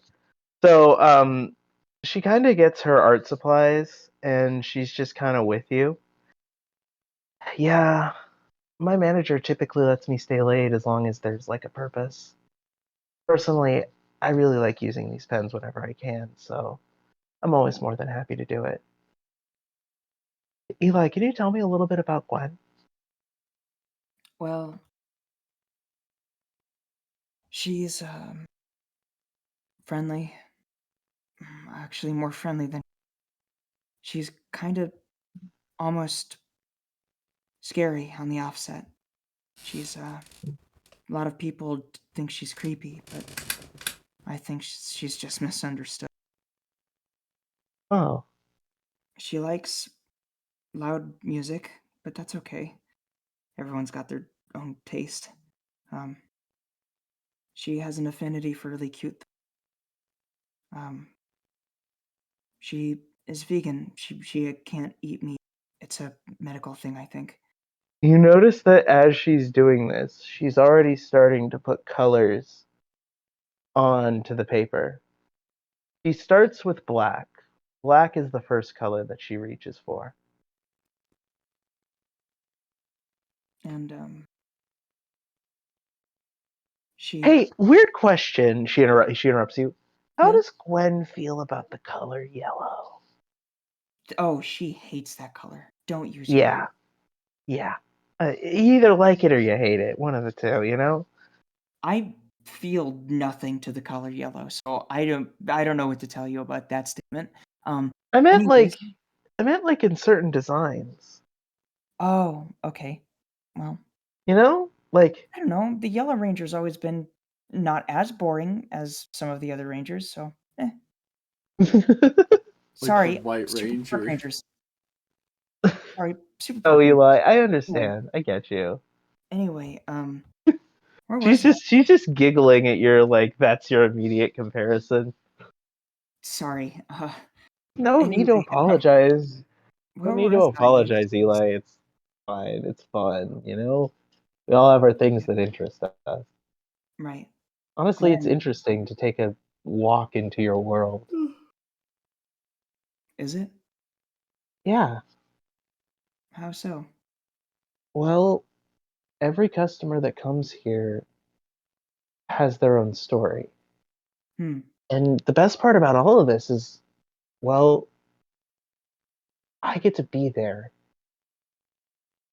Gotcha. in the defining moment of a bunch of people's stories. They won't remember me, Hey, but I've got a question. yeah, It's kind of a dumb question and it's a little off topic, but do you know what Yuzu, do you know what her favorite um, kind of music is? Yuzu? Well, Yuzu likes Rain, that Rain girl, right? He Yeah, likes a lot of that you got poppy it. kind of You got stuff. it. Yeah, I was just I don't know why I couldn't remember it. Anyway, uh, back to Gwen. um,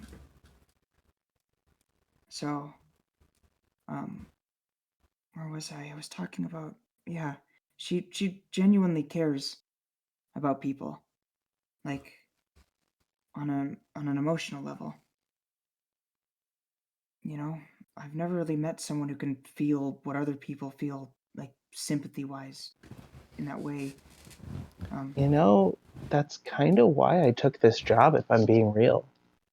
Because you really start to understand people's emotions through the moments in their lives. We get a lot of love stories, we get a lot of healing stories, we get a lot of like, everyone comes in with like, but, you know, that's honestly why I'm an artist as well. hmm, You know, maybe I'm, some people have that talent, you know, they can understand a person just by looking at them. But some people, and you see this is what she's drawing. She's kind of drawing a collage of the a singular design that emphasizes a lot of the ideas that you placed when it comes to Gwen. But some of them need a more different interpretation of this.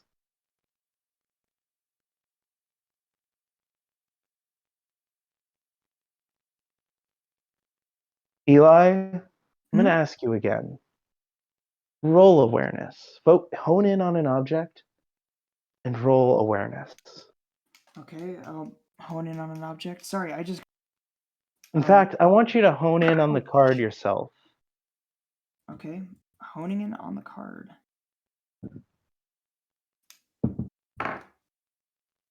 It's a 14. 14. That's good. That's good? Okay. Now I want you to ask yourself, what does it mean to understand this card? To understand this card? To understand how does this card work? Like, what are the rules? Like, what are the things that this card can do? And what are the things that this card can't do? Well, I can open it, and it can present information to me, if you want to break it down that way. In a much more literal sense, you tend to feel like it can present information. It could be a vehicle to get your idea across. Yes. But in a much more emotional sense, it can make somebody's day. It can sway someone's opinion on something. Yeah. Think about it less. I want to have a little brain exercise for you. Okay. Think about the rules of this card. Less logically and more genuinely. You mean more literally? No. Oh. I want you to think about what I mean when I say the word genuine, sincere.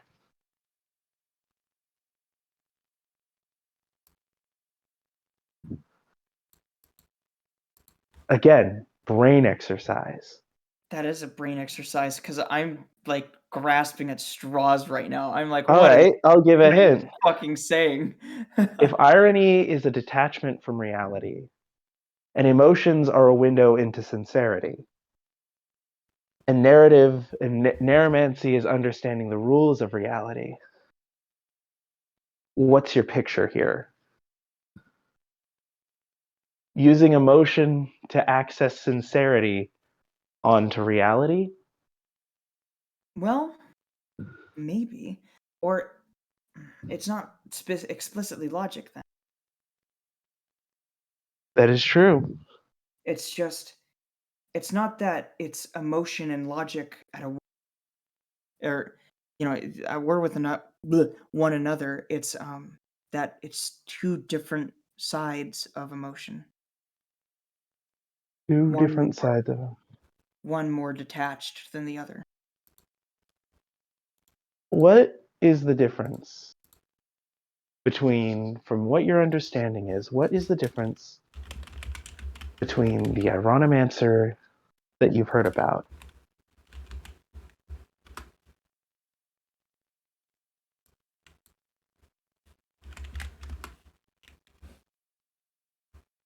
Oh, not again. Or what is it? Hold on. Is my internet jacked up? It's not looking like it's jacked up, so what the hell's going on? Oh, there it is.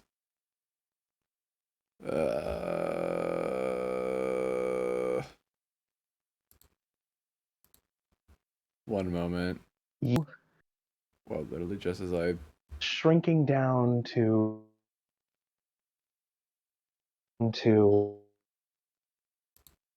Yeah, literally 1 inch tall, say... or you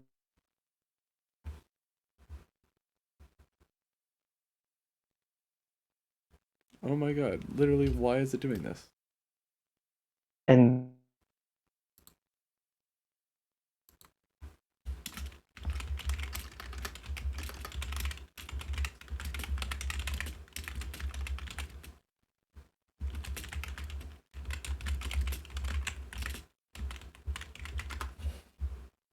When you use your irony With powers, the difference between an Ironimancer and a Narramancer, the hypothetical between the two, yeah, it's gonna look like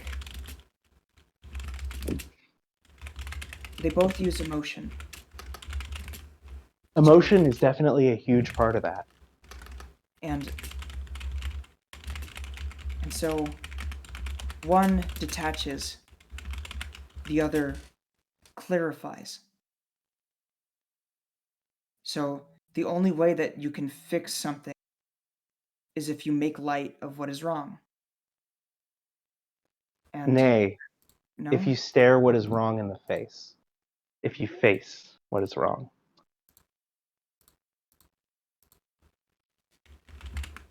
well, that would technically to be make clarity on it, but I'm Clarity, but you said make light. And there's a difference in this universe, at least, between making light of something and making something clear. okay. I didn't know that was that there was like such a When you semantic. say make light of something, say that in an ironic context. Oh, What does that mean? Make that a means joke out of it. yeah. Okay. Now, when you say make clear of some things, you can't say that in an ironic context. It means to understand something. It really does go down that deep, even to your like for real. What'd you say? It really does go down deep, even into your words. Yeah. Wow, that's fun. Now you wonder why the people on top are writers. That's fair. Huh. Okay, well, then You start to understand one thing. Charlotte here, right now in this moment, Charlotte didn't have to do any of this. You wake up, do your sword training. You wake up, you do your sword training, you research Ragnarok, you talk to these Narramancers because you have to. You do it out of obligation. because I want to survive. Yes, because you want to survive out of obligation. Is it out of obligation? But I feel like that's a very much like a hey, I really want to survive kind of thing, you know. well, we could have that discussion, but I get what you're trying there's to a baseline instinct that leans towards survival, right? say. Mm-hmm. You know, like animals hunt, kill, eat, shit, reproduce, bathe because it helps them survive, you know? Survival is the basic instinct to drive us forward. Sure. But think about the other things you do. You watch a lot of Super Park Rangers not because you have to, But because I but like because you want to. Because it genuinely makes you feel happy. And even though some may think it's stupid, it provides you with genuine joy. Charlotte is here drawing this thing for you because she likes your story. and She likes. right? It's because she likes What'd you say? It's because she likes helping. Because not because she, well, partially because she likes helping, Okay. but that's a part of it. But you get this sense that there's this genuine interest into the lives of those around her. As if hearing other people's bright moments makes her day brighter. The fact that she has a hand in that makes her happy. The fact that you could even say it inspires her by looking at her art. And what you said, everything you said about Gwen, everything Gwen genuinely is coming out onto that piece of paper. Is there anything else you could say about Gwen?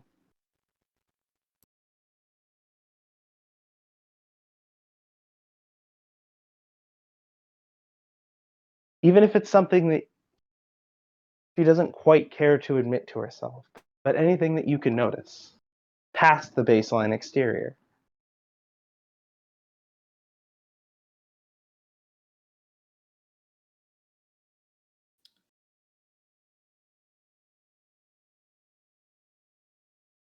To be genuine, sorry if it seems like I'm trying to buy time. I know what I want to say. I just trying to figure out how to articulate it as Eli.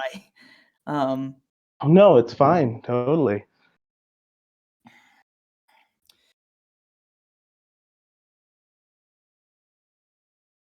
she's still in the past about things, and she's a lot stronger for overcoming a lot of that than You see Charlotte start to get excited. Uh-huh. Tell me more.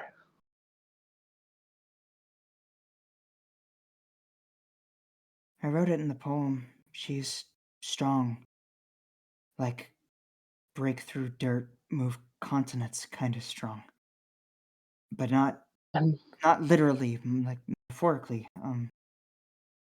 and what does It's that strength mean to you, Eli?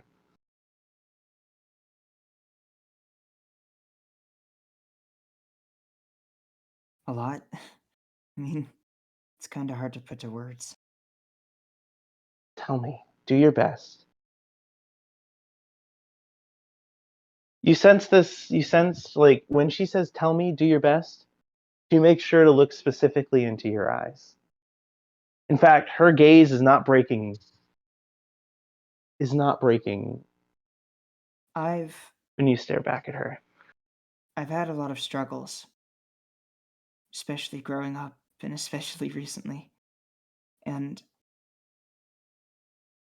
knowing her makes me feel stronger. The things that she helps me with, the way that she words things, and the way she just knows exactly what's wrong, always. So, what's Eli like? How's Eli's body shifting as he says this? Well, it's part ways his shoulders raising, and part ways like almost like a grin forming on his. Like he's not exactly in his comfort zone saying all of to like what is essentially a stranger, but Oh no, like you could tell that you kind of get the feeling that she's like, imagine your comfort zone is this big mountain and she's a few like she's a bit ahead of you on climbing it, but she's reaching down to try to help pull you up. I see. That makes sense to my brain. See? Okay. Yeah, I Like can. you get the sense that she could drop you at any time if she wanted, but she doesn't. That Like grip is tighter see, than ever. she wants me to see something. Yeah. Okay.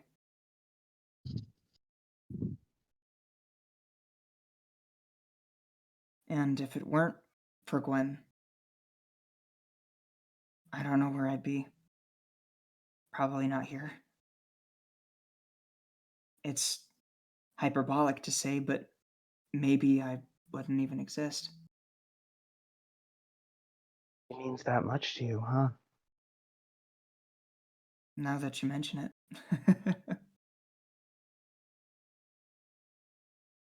You're She's that kind of friend that you want to remain in your life forever. Even if even if you could call it love, maybe not even romantic love, but some kind of love. Not all love is romantic. Of course. So But I all get love is beautiful. are you reading this out of a manual? Like like a part of me like this feels like you're trying to sell me something, but then again, we're like after You hours. already made your purchase, dude. Yeah. I'm like She's just saying no, she's yeah, just saying this. yeah, Now I you see why I now you see why I'm here. You see what the design that she's kind of come to is You see the design that she's kind of come to is it's a bunch of like black, like sort of gothic lines, all leading into a black heart in the center. But in the middle of that black heart is a midnight blue design. Gwen's purity is not white. Gwen hates bright colors. Yeah. Her purity is something more like midnight blue.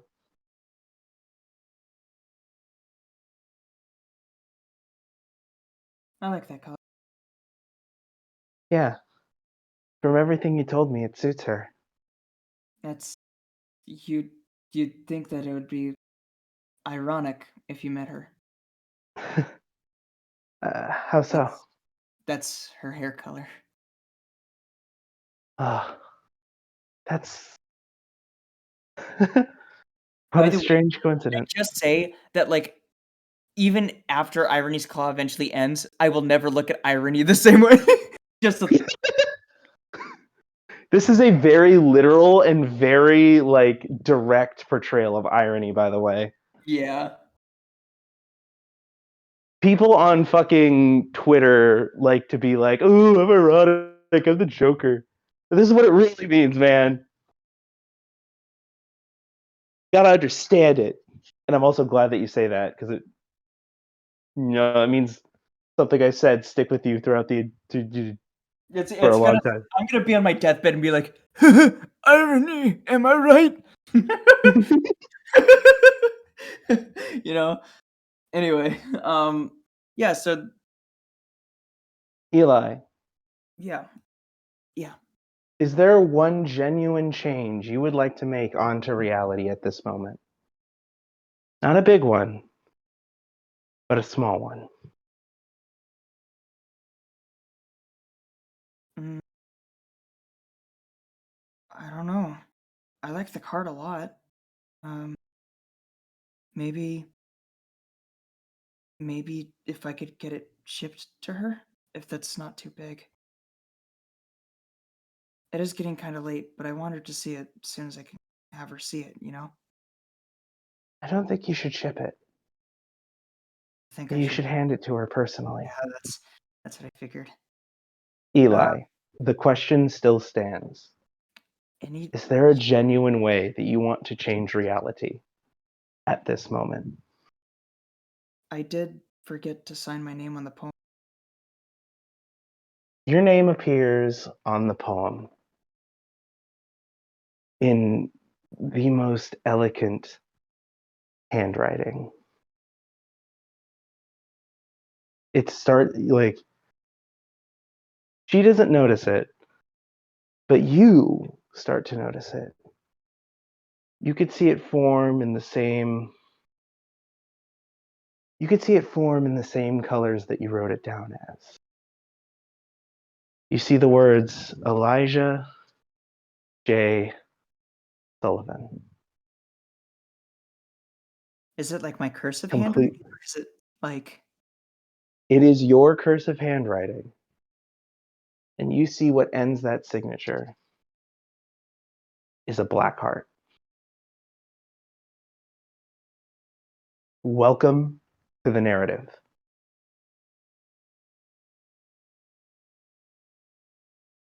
I see. Congratulations. I see your game. So You saw it. You saw the narrative. for a brief moment, I saw it.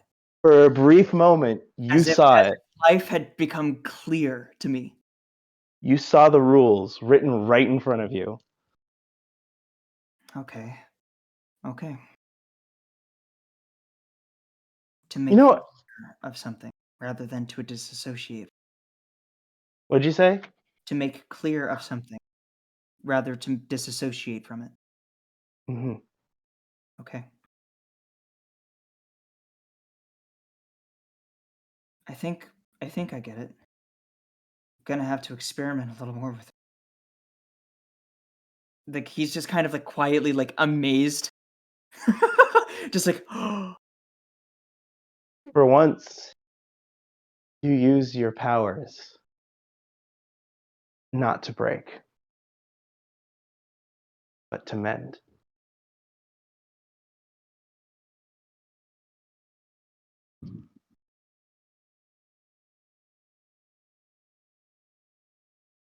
Okay. What am I? Can we like cut the Eli stuff This is there? the scene. This is the scene. This is the scene. And scene. In Yeah. fact, she says. In fact, the final thing she says is, "Huh." As you're like dumbfounded by seeing your name appear on this card, she's like, "Huh. I never noticed this, but you have a beautiful signature." Thank you. Well, I worked really hard to get it that way. Which is like such a funny way of saying I've been trying to figure out this narromancy thing for like. by the way, I'd just like to add, Charlotte is an empath, but not in the same way as Gwen. I caught that where I'm like, oh, okay, I see what's, you know, I was playing along with it because Eli Yeah. didn't notice, So, but I sure. she has no innate magical ability. She has no, like, magical way of reaching people. She's not the same kind of empath as Gwen. Mm-hmm. She does it through her art, through moments like this, getting a moment with people and talking to them. Yeah. So in that sense, and she doesn't actively refer to herself like as an empath like Gwen does, but that's what I mean when I say these classes are flexible. And that we can see them in multiple different ways. Oh yeah, for sure. It's purely interpretive. I got you. Okay. Well, So and scene for this. Okay, I'm a couple gonna, things that I want to add really quick. First off, I'm pretty sure there was a mouse in my room that went from my brother's room to my sister's room to my room because my brother hadn't cleaned his room for like a year, and he's only just now getting around to cleaning it because he's moving out pretty soon. Second of all, Keep it as a pet. yes, mice are cute. Well, okay, that's cool and all, but how the fuck am I supposed to raise it? I literally have nothing. Buy a cage. You think I have the money for that? Amass capital, buy a cage. Amass wealth. And second of all, there are two types of people. One, oh, Charlotte's an empath. Two, dude, Charlotte is definitely the BBEG. Please, why is Eli not noticing that Charlotte is the BBEG? How is he not at all suspicious? I am suspicious. That's why I asked her about if Yuzu knew if she knew what Yuzu's favorite music was, because only people who know Yuzu would know what her favorite kind of music is. Like any person who's been around Yuzu long enough, who's seen the Rain Jacket, was like, yeah, I know she likes rain. Yeah, exactly. But okay, like side note, side tangent. This is the purpose of the campaign. Parsing through what's real and what's fake in a very much literal sense. And I don't mean real as in, oh, that's the way it is. I mean real as in fucking real. Yeah. Learning to find genuinity and like diversify it from things that are fake, and what does that mean to your characters? I have no idea what this bastard's game is, but it is hiding in an area that I cannot reach it. Anyway, He's so focused on the mouse. Escape while you my can, God, that's so funny. Remy. I shall have your neck. one day I'm serious. One day we all gotta get into a call and watch Everything Everywhere All at Once. I hear like that. I know for that's like your style of. I don't get how the rat trailer. relates to this, but all right. What'd you say? I know for a fact it's your style of writing because I've seen the trailer and I'm like, oh, that's like what we saw the when we went to see Batman, and Faith and I looked at each other when we saw the trailer and we are like, oh, Ruins is gonna fucking love this. Oh, you know, I knew nothing about going into that movie. In fact, like the day of, we were supposed to see Sonic 2, but they'd sold out of tickets because it was like $5 Tuesday, and we just happened to see that movie by accident. No joke. It's probably either my favorite movie or on the top 10. We gotta see that. But yeah, You do. gonna say this right now. If It- the rat it has chews one of any the my best- fucking chords, I am going to actually kill it. It is the most me movie you'll ever watch. I love that that's that description for. I'm gonna go ahead and grab a bite, so I'm gonna mute myself. You guys have fun. I'll be back. Yeah. Anyway, fucking Eli, real quick. I think he's gone. He said you guys have fun. I'll recap him if he comes back. I just didn't know if he wanted to be here for your section or if he wanted to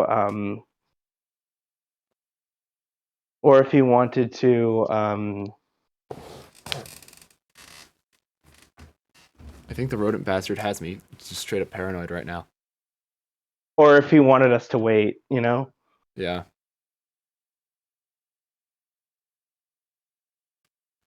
So Let's just get it done and if over with. he's It's already gone- been if like he's a gone, yeah. 3 3/4 hour session. So is there well, acting like that's the longest that we've gone. Is there any is there anything that you want to do, Sigmund, Not before aside the from plot. the Narramancer Council? No.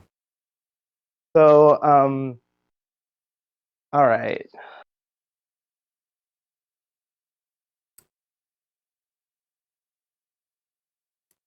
So, I've got 2 more scenes with you. All right. Hello, Luke. Hey. Oh damn! Am I that loud? Yeah, a little.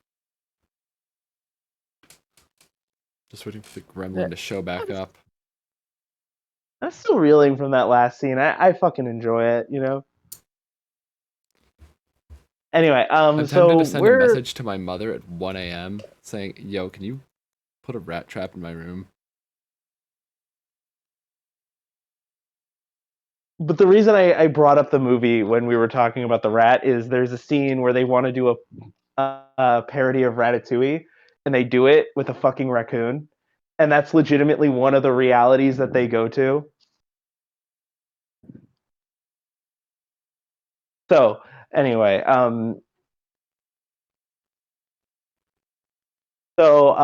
we get to you, Sigmund. Hello? Yeah. Sorry, I am. So we get to you.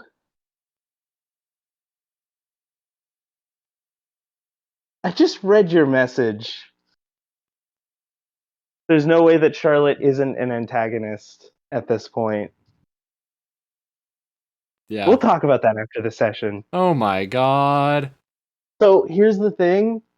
She isn't. Absolutely, she's not. She's literally a character I thought up on the spot when Eli entered the store. Yeah, man. But if that's the way you view D&D, you have a narrow mindset. Oh, I found it. I found the gremlin. Anyway, are you ready, Sigmund? No. I am going rat hunting. Ah, shit. It jumped. Okay, now I'm ready. So is there anything you want to do before you head back to the Narramancy No, Council? there's not. So, just as the night's about to wrap up, Sigmund looks around, looks to find... It cut out. Was it for me or was it for you? I genuinely have no idea anymore, and I swear to God, if it's the freaking internet, I am going to actually do horrific things.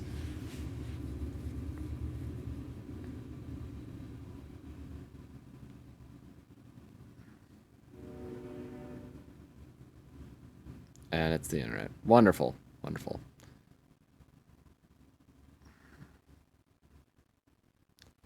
We'll be right back. Oh my god, literally, as I say, we'll be right Hello? back.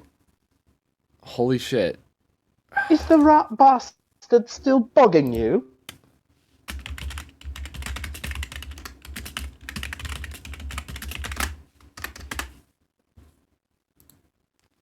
I wonder how long it's gonna take to send that.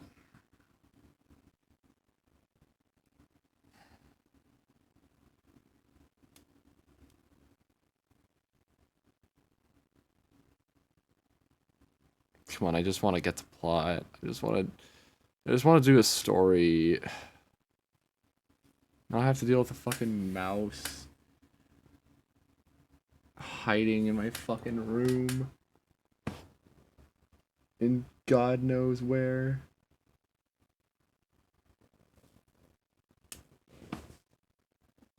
I just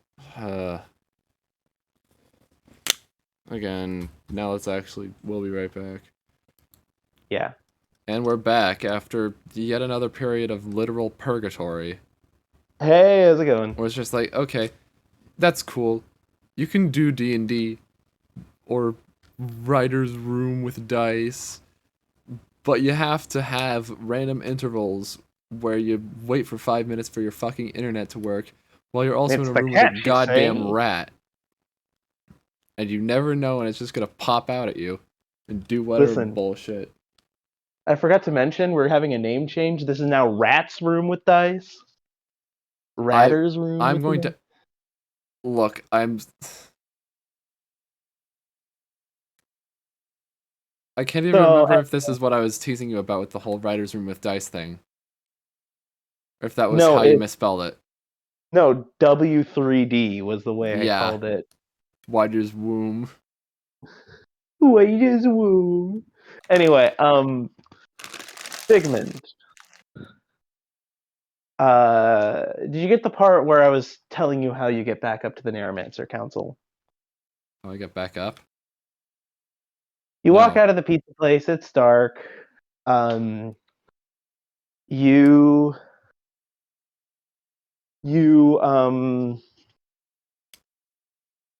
immediately, like, you get back out of the pizza place, it's dark. You immediately look for an area where no one's around so that you can teleport yourself up and head back to the outer narrative. You do that. Your body instinctively tries to move towards like a phone booth, but then you're like, oh shit, I don't have to do that anymore. The TARDIS. But you eventually find an alley that's pretty clear. It's dark enough so that no one can see. You teleport back into the council, and then when you get back, you're immediately alerted to the fact that Elder Malcolm wants to see you. All right. Elder Malcolm immediately alerts you to his office. Before you do that, Evie's like, hey, what's the big man want to talk to you about? Probably about the fact that you know who knows you know what. Explain. Turns out we weren't supposed to tell Eli about the thing.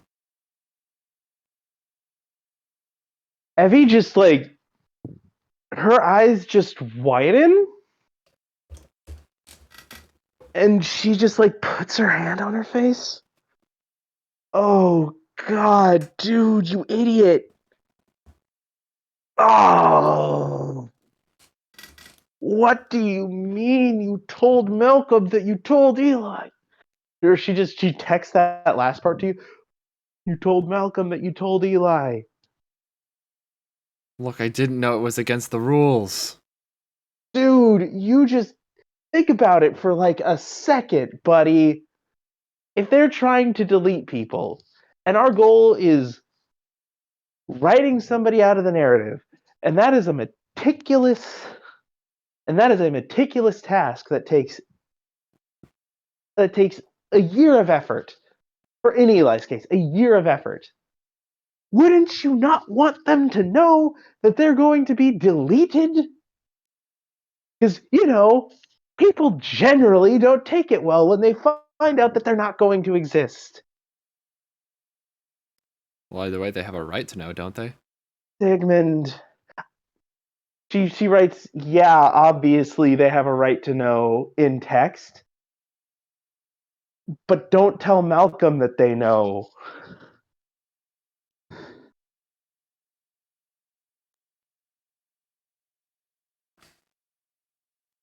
too late for that now.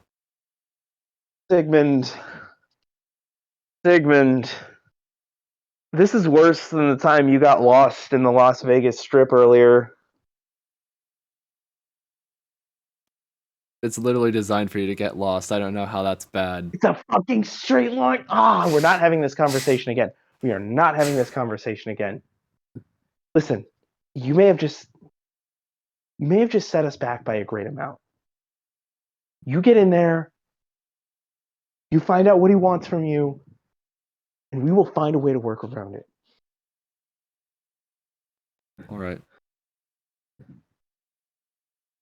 Okay? Got it. Okay. Evie gets back to work. Miles and Evie start chatting again. You get into the office of Elder Malcolm. He has a very stern face on this gentleman. In fact, he's clasping both of his hands together. He's got his elbows on the desk, and he is looking at you dead in the eye. Sigmund, you know why we called you in here? Yes. It is to address the fact that you told the Ironimancer that they're being deleted. We also should address the fact that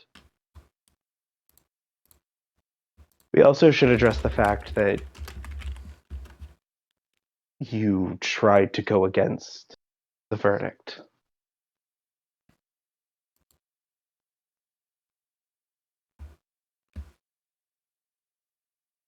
What evidence do you have for the latter?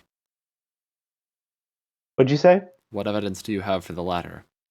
Well, you talked of redemption. You talked that maybe he could be redeemed. Listen, Sigmund. I was not doing that as a way of having him say that he was trying to redeem himself of all charges. I meant that as a way of him acting as a way of redeeming himself in his own eyes, as if a man who was sentenced to death turning to a better life before it is carried out. Sigmund, be honest with me. I want the truth. How do you feel about Eli?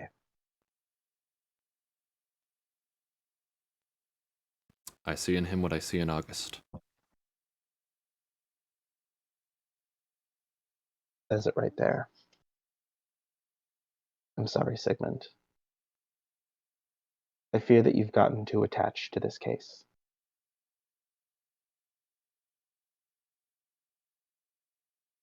We're pulling you off.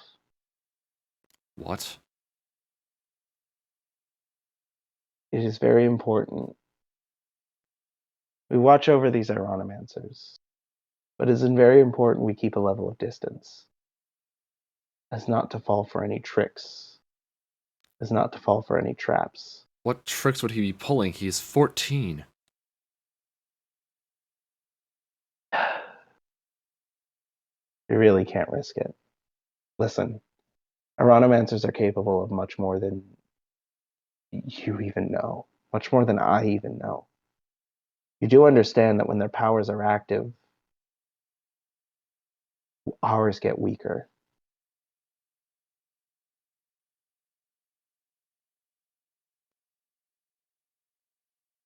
You do understand that the more he uses his powers, the more we allow him to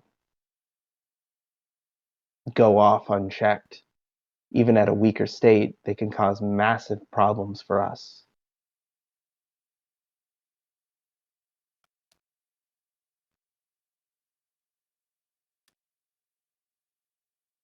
Are you aware of that, Sigmund?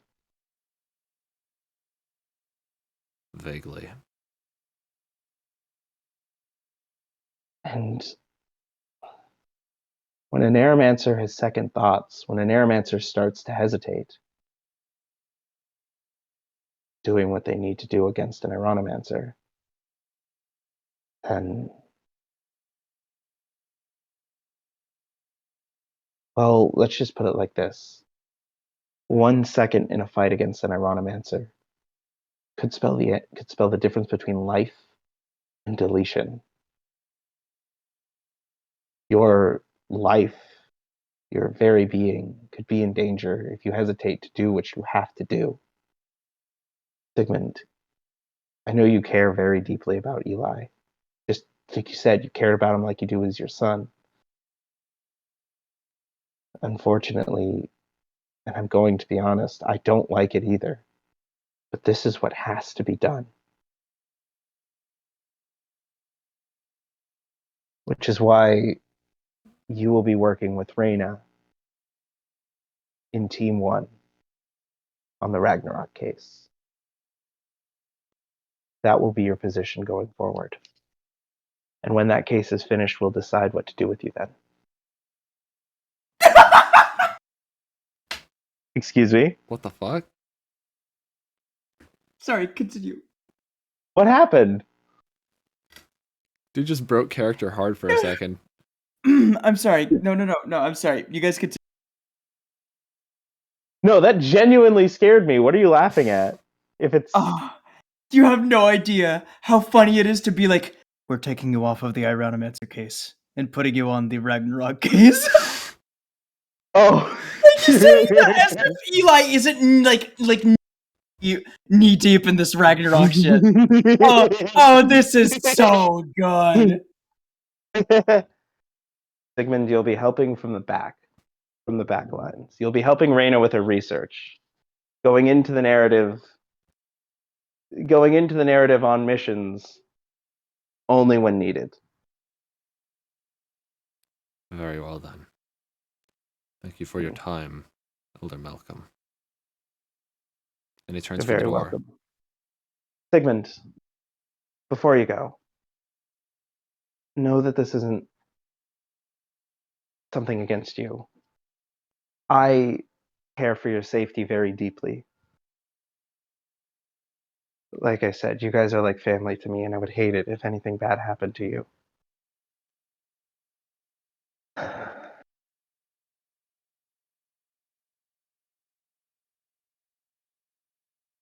Hayden?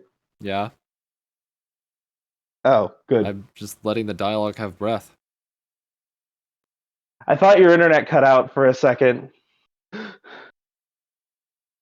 an unfounded fear, though. Anyway, I would hate for anything bad to happen to you. I don't want you to take this as... I don't want you to take this as me... Well, I don't want you to take this as me trying to separate you from somebody that you care about. I'm stern, I'm harsh, but sometimes I have to be. Because I care about you guys. And I understand that. Thank you for understanding. And I know you may not... I know you may not feel well towards me right now, but hopefully we can see each other through this. These are going to be tough times for everyone, and I want to make sure that everyone's going to be okay by the end of this. Certainly. Very well. You may leave.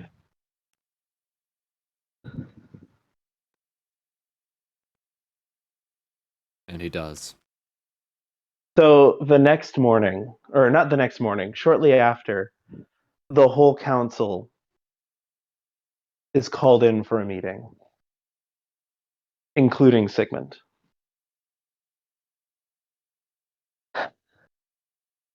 Well, everyone, if I could get your attention for a second. It has come to my attention that recently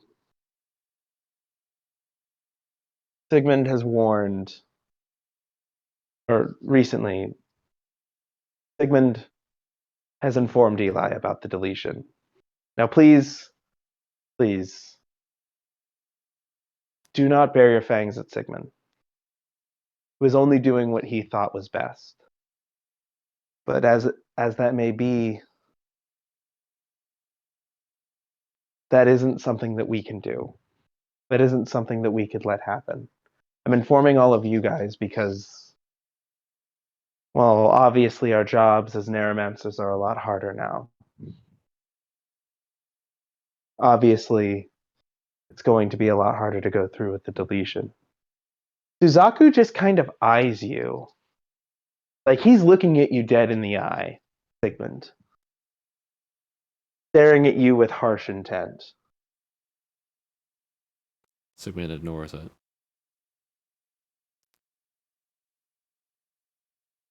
I feel like I enunciated that horribly. He ignores it. Very well. There are going to be a change in staffing positions. Sigmund is going to be focused more on the Ragnarok case.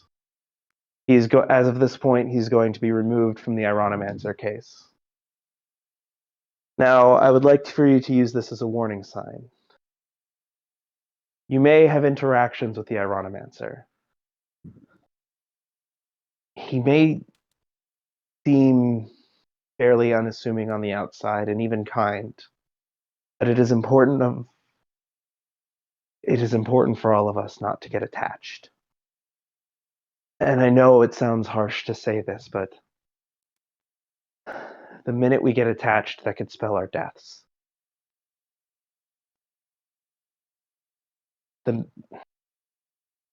I've seen some pretty bad things happen when Narramancers get attached to Ironimancers. Roll awareness, Sigmund.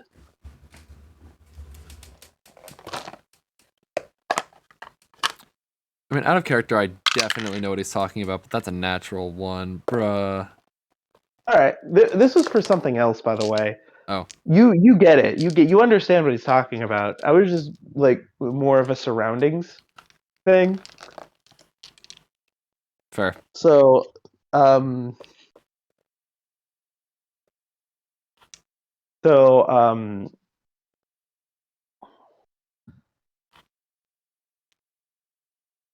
I've seen what could happen.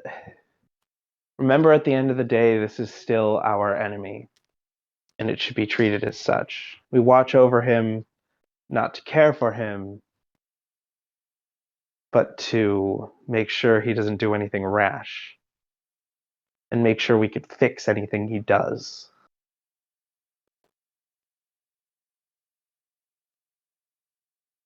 The story ends in one way, and that's Elijah's deletion. Are we all clear on that? Everyone kind of gives a solace nod. You look around the room. Generally, like a lot of the people who give that nod are, you could sense it in them that they're unhappy with the way that, they're unhappy with what's been said at this meeting. But they nod along in agreement regardless. Some of them in true agreement, most of them in false. As of Sigmund's position on the team, he will be assigned to the Ragnarok case. Hector pipes up. Excuse me, Mr. Malcolm? Who's going to take his place in watching the Ironimancer? He was obviously a crucial part of Team 1. In fact, if I may inquire, he had the most interaction with the boy. That is a good question.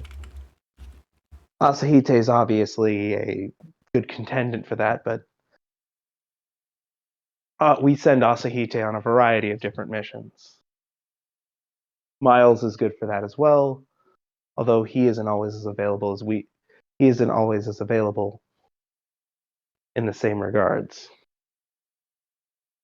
If you don't have another volunteer, I could take Sigmund's place on Team 1. But Hector, your work on Team 2 will continue without me. The members of Team 2 are doing a great job. Reality is fixing itself at a wonderful pace. However, I see it as more important that we look after the boy and prevent him from doing any further damage. Very well. As of tomorrow, Hector, you are assigned onto Team 1. You will look after Elijah Sullivan the same way that Sigmund did. Be sure to collect your notes, any notes and observations from Sigmund himself. And I remind you not to make the same mistake he did. Meeting adjourned. Everyone kind of shuffles out. Sigmund, you, as I said earlier, you will still have access to the Sigmund character. But for the time being, it'll mostly be through stingers and at the council. As of right now, do you want me to... Would you like a small scene with Hector to kind of get your... Can I do something before then? Sure. If I may, Elder Malcolm. Speaking of Sigmund? Yeah. Okay.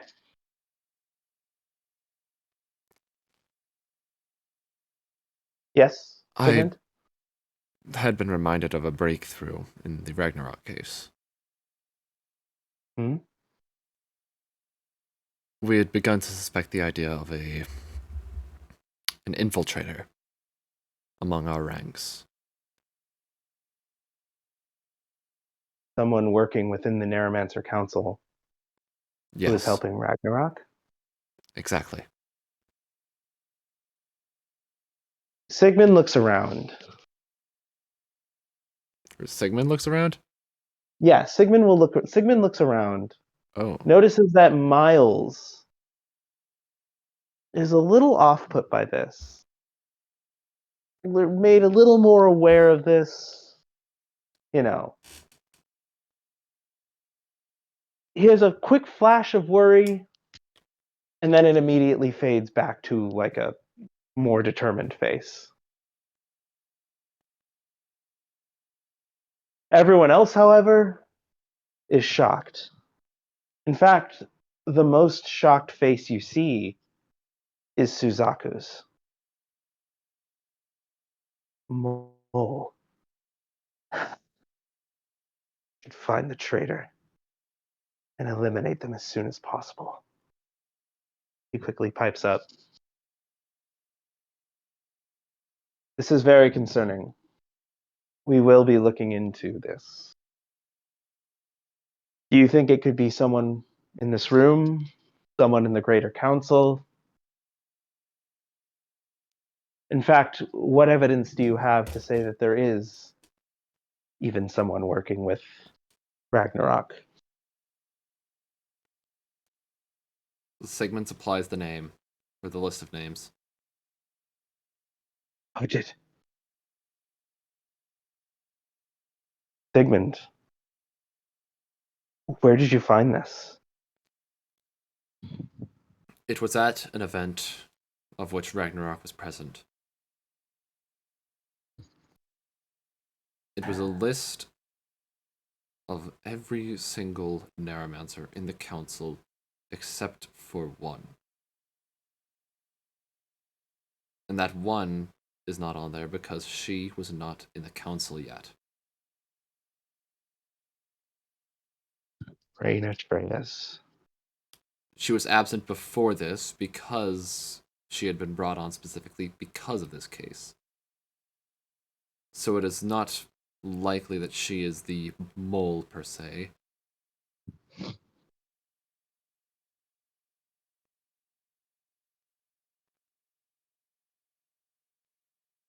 These are some pretty direct details, Sigmund. I'm reading over this list, and there's a lot of things about each and every one of us that only people in this room would or that somebody who's done immense research on this part of the council would know. Sigmund, this is a shocking discovery.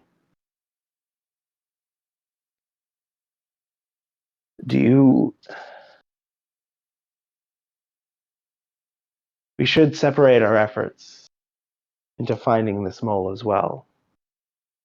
First, we should start with Ragnarok. Maybe we could find out who the mole is through Ragnarok. Thank you for bringing this information to light, Sigmund.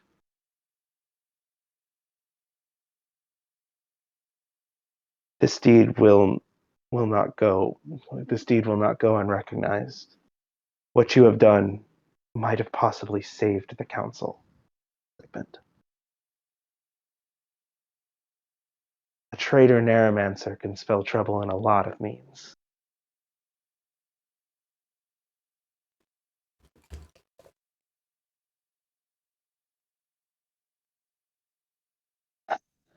Suzaku sighs. Thank you for your work, Sigmund. No thanks necessary.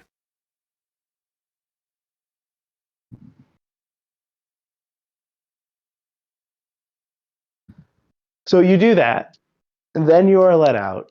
The council shuffles out. Is there anything more you wanted to add as Sigmund? No. All right. You do that, you're let out. The council shuffles away back to their stations. Now the look on their face, before when it was kind of dejected, now it's some of them are straight up horrified. I mean, Evie kind of knew. Jeleni is fucking like completely put off by this.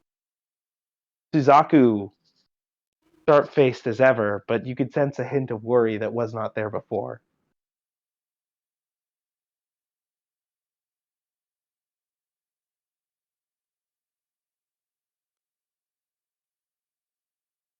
It's almost 2:00 over here, so we should probably just wrap this up. All right. Was there anything you wanted to do as Hector before we ended the session? Not really, no. All right. Well, I guess we'll save that for next week. Next Certainly. time on Irony's Claw. Thank you for watching. We will see you around.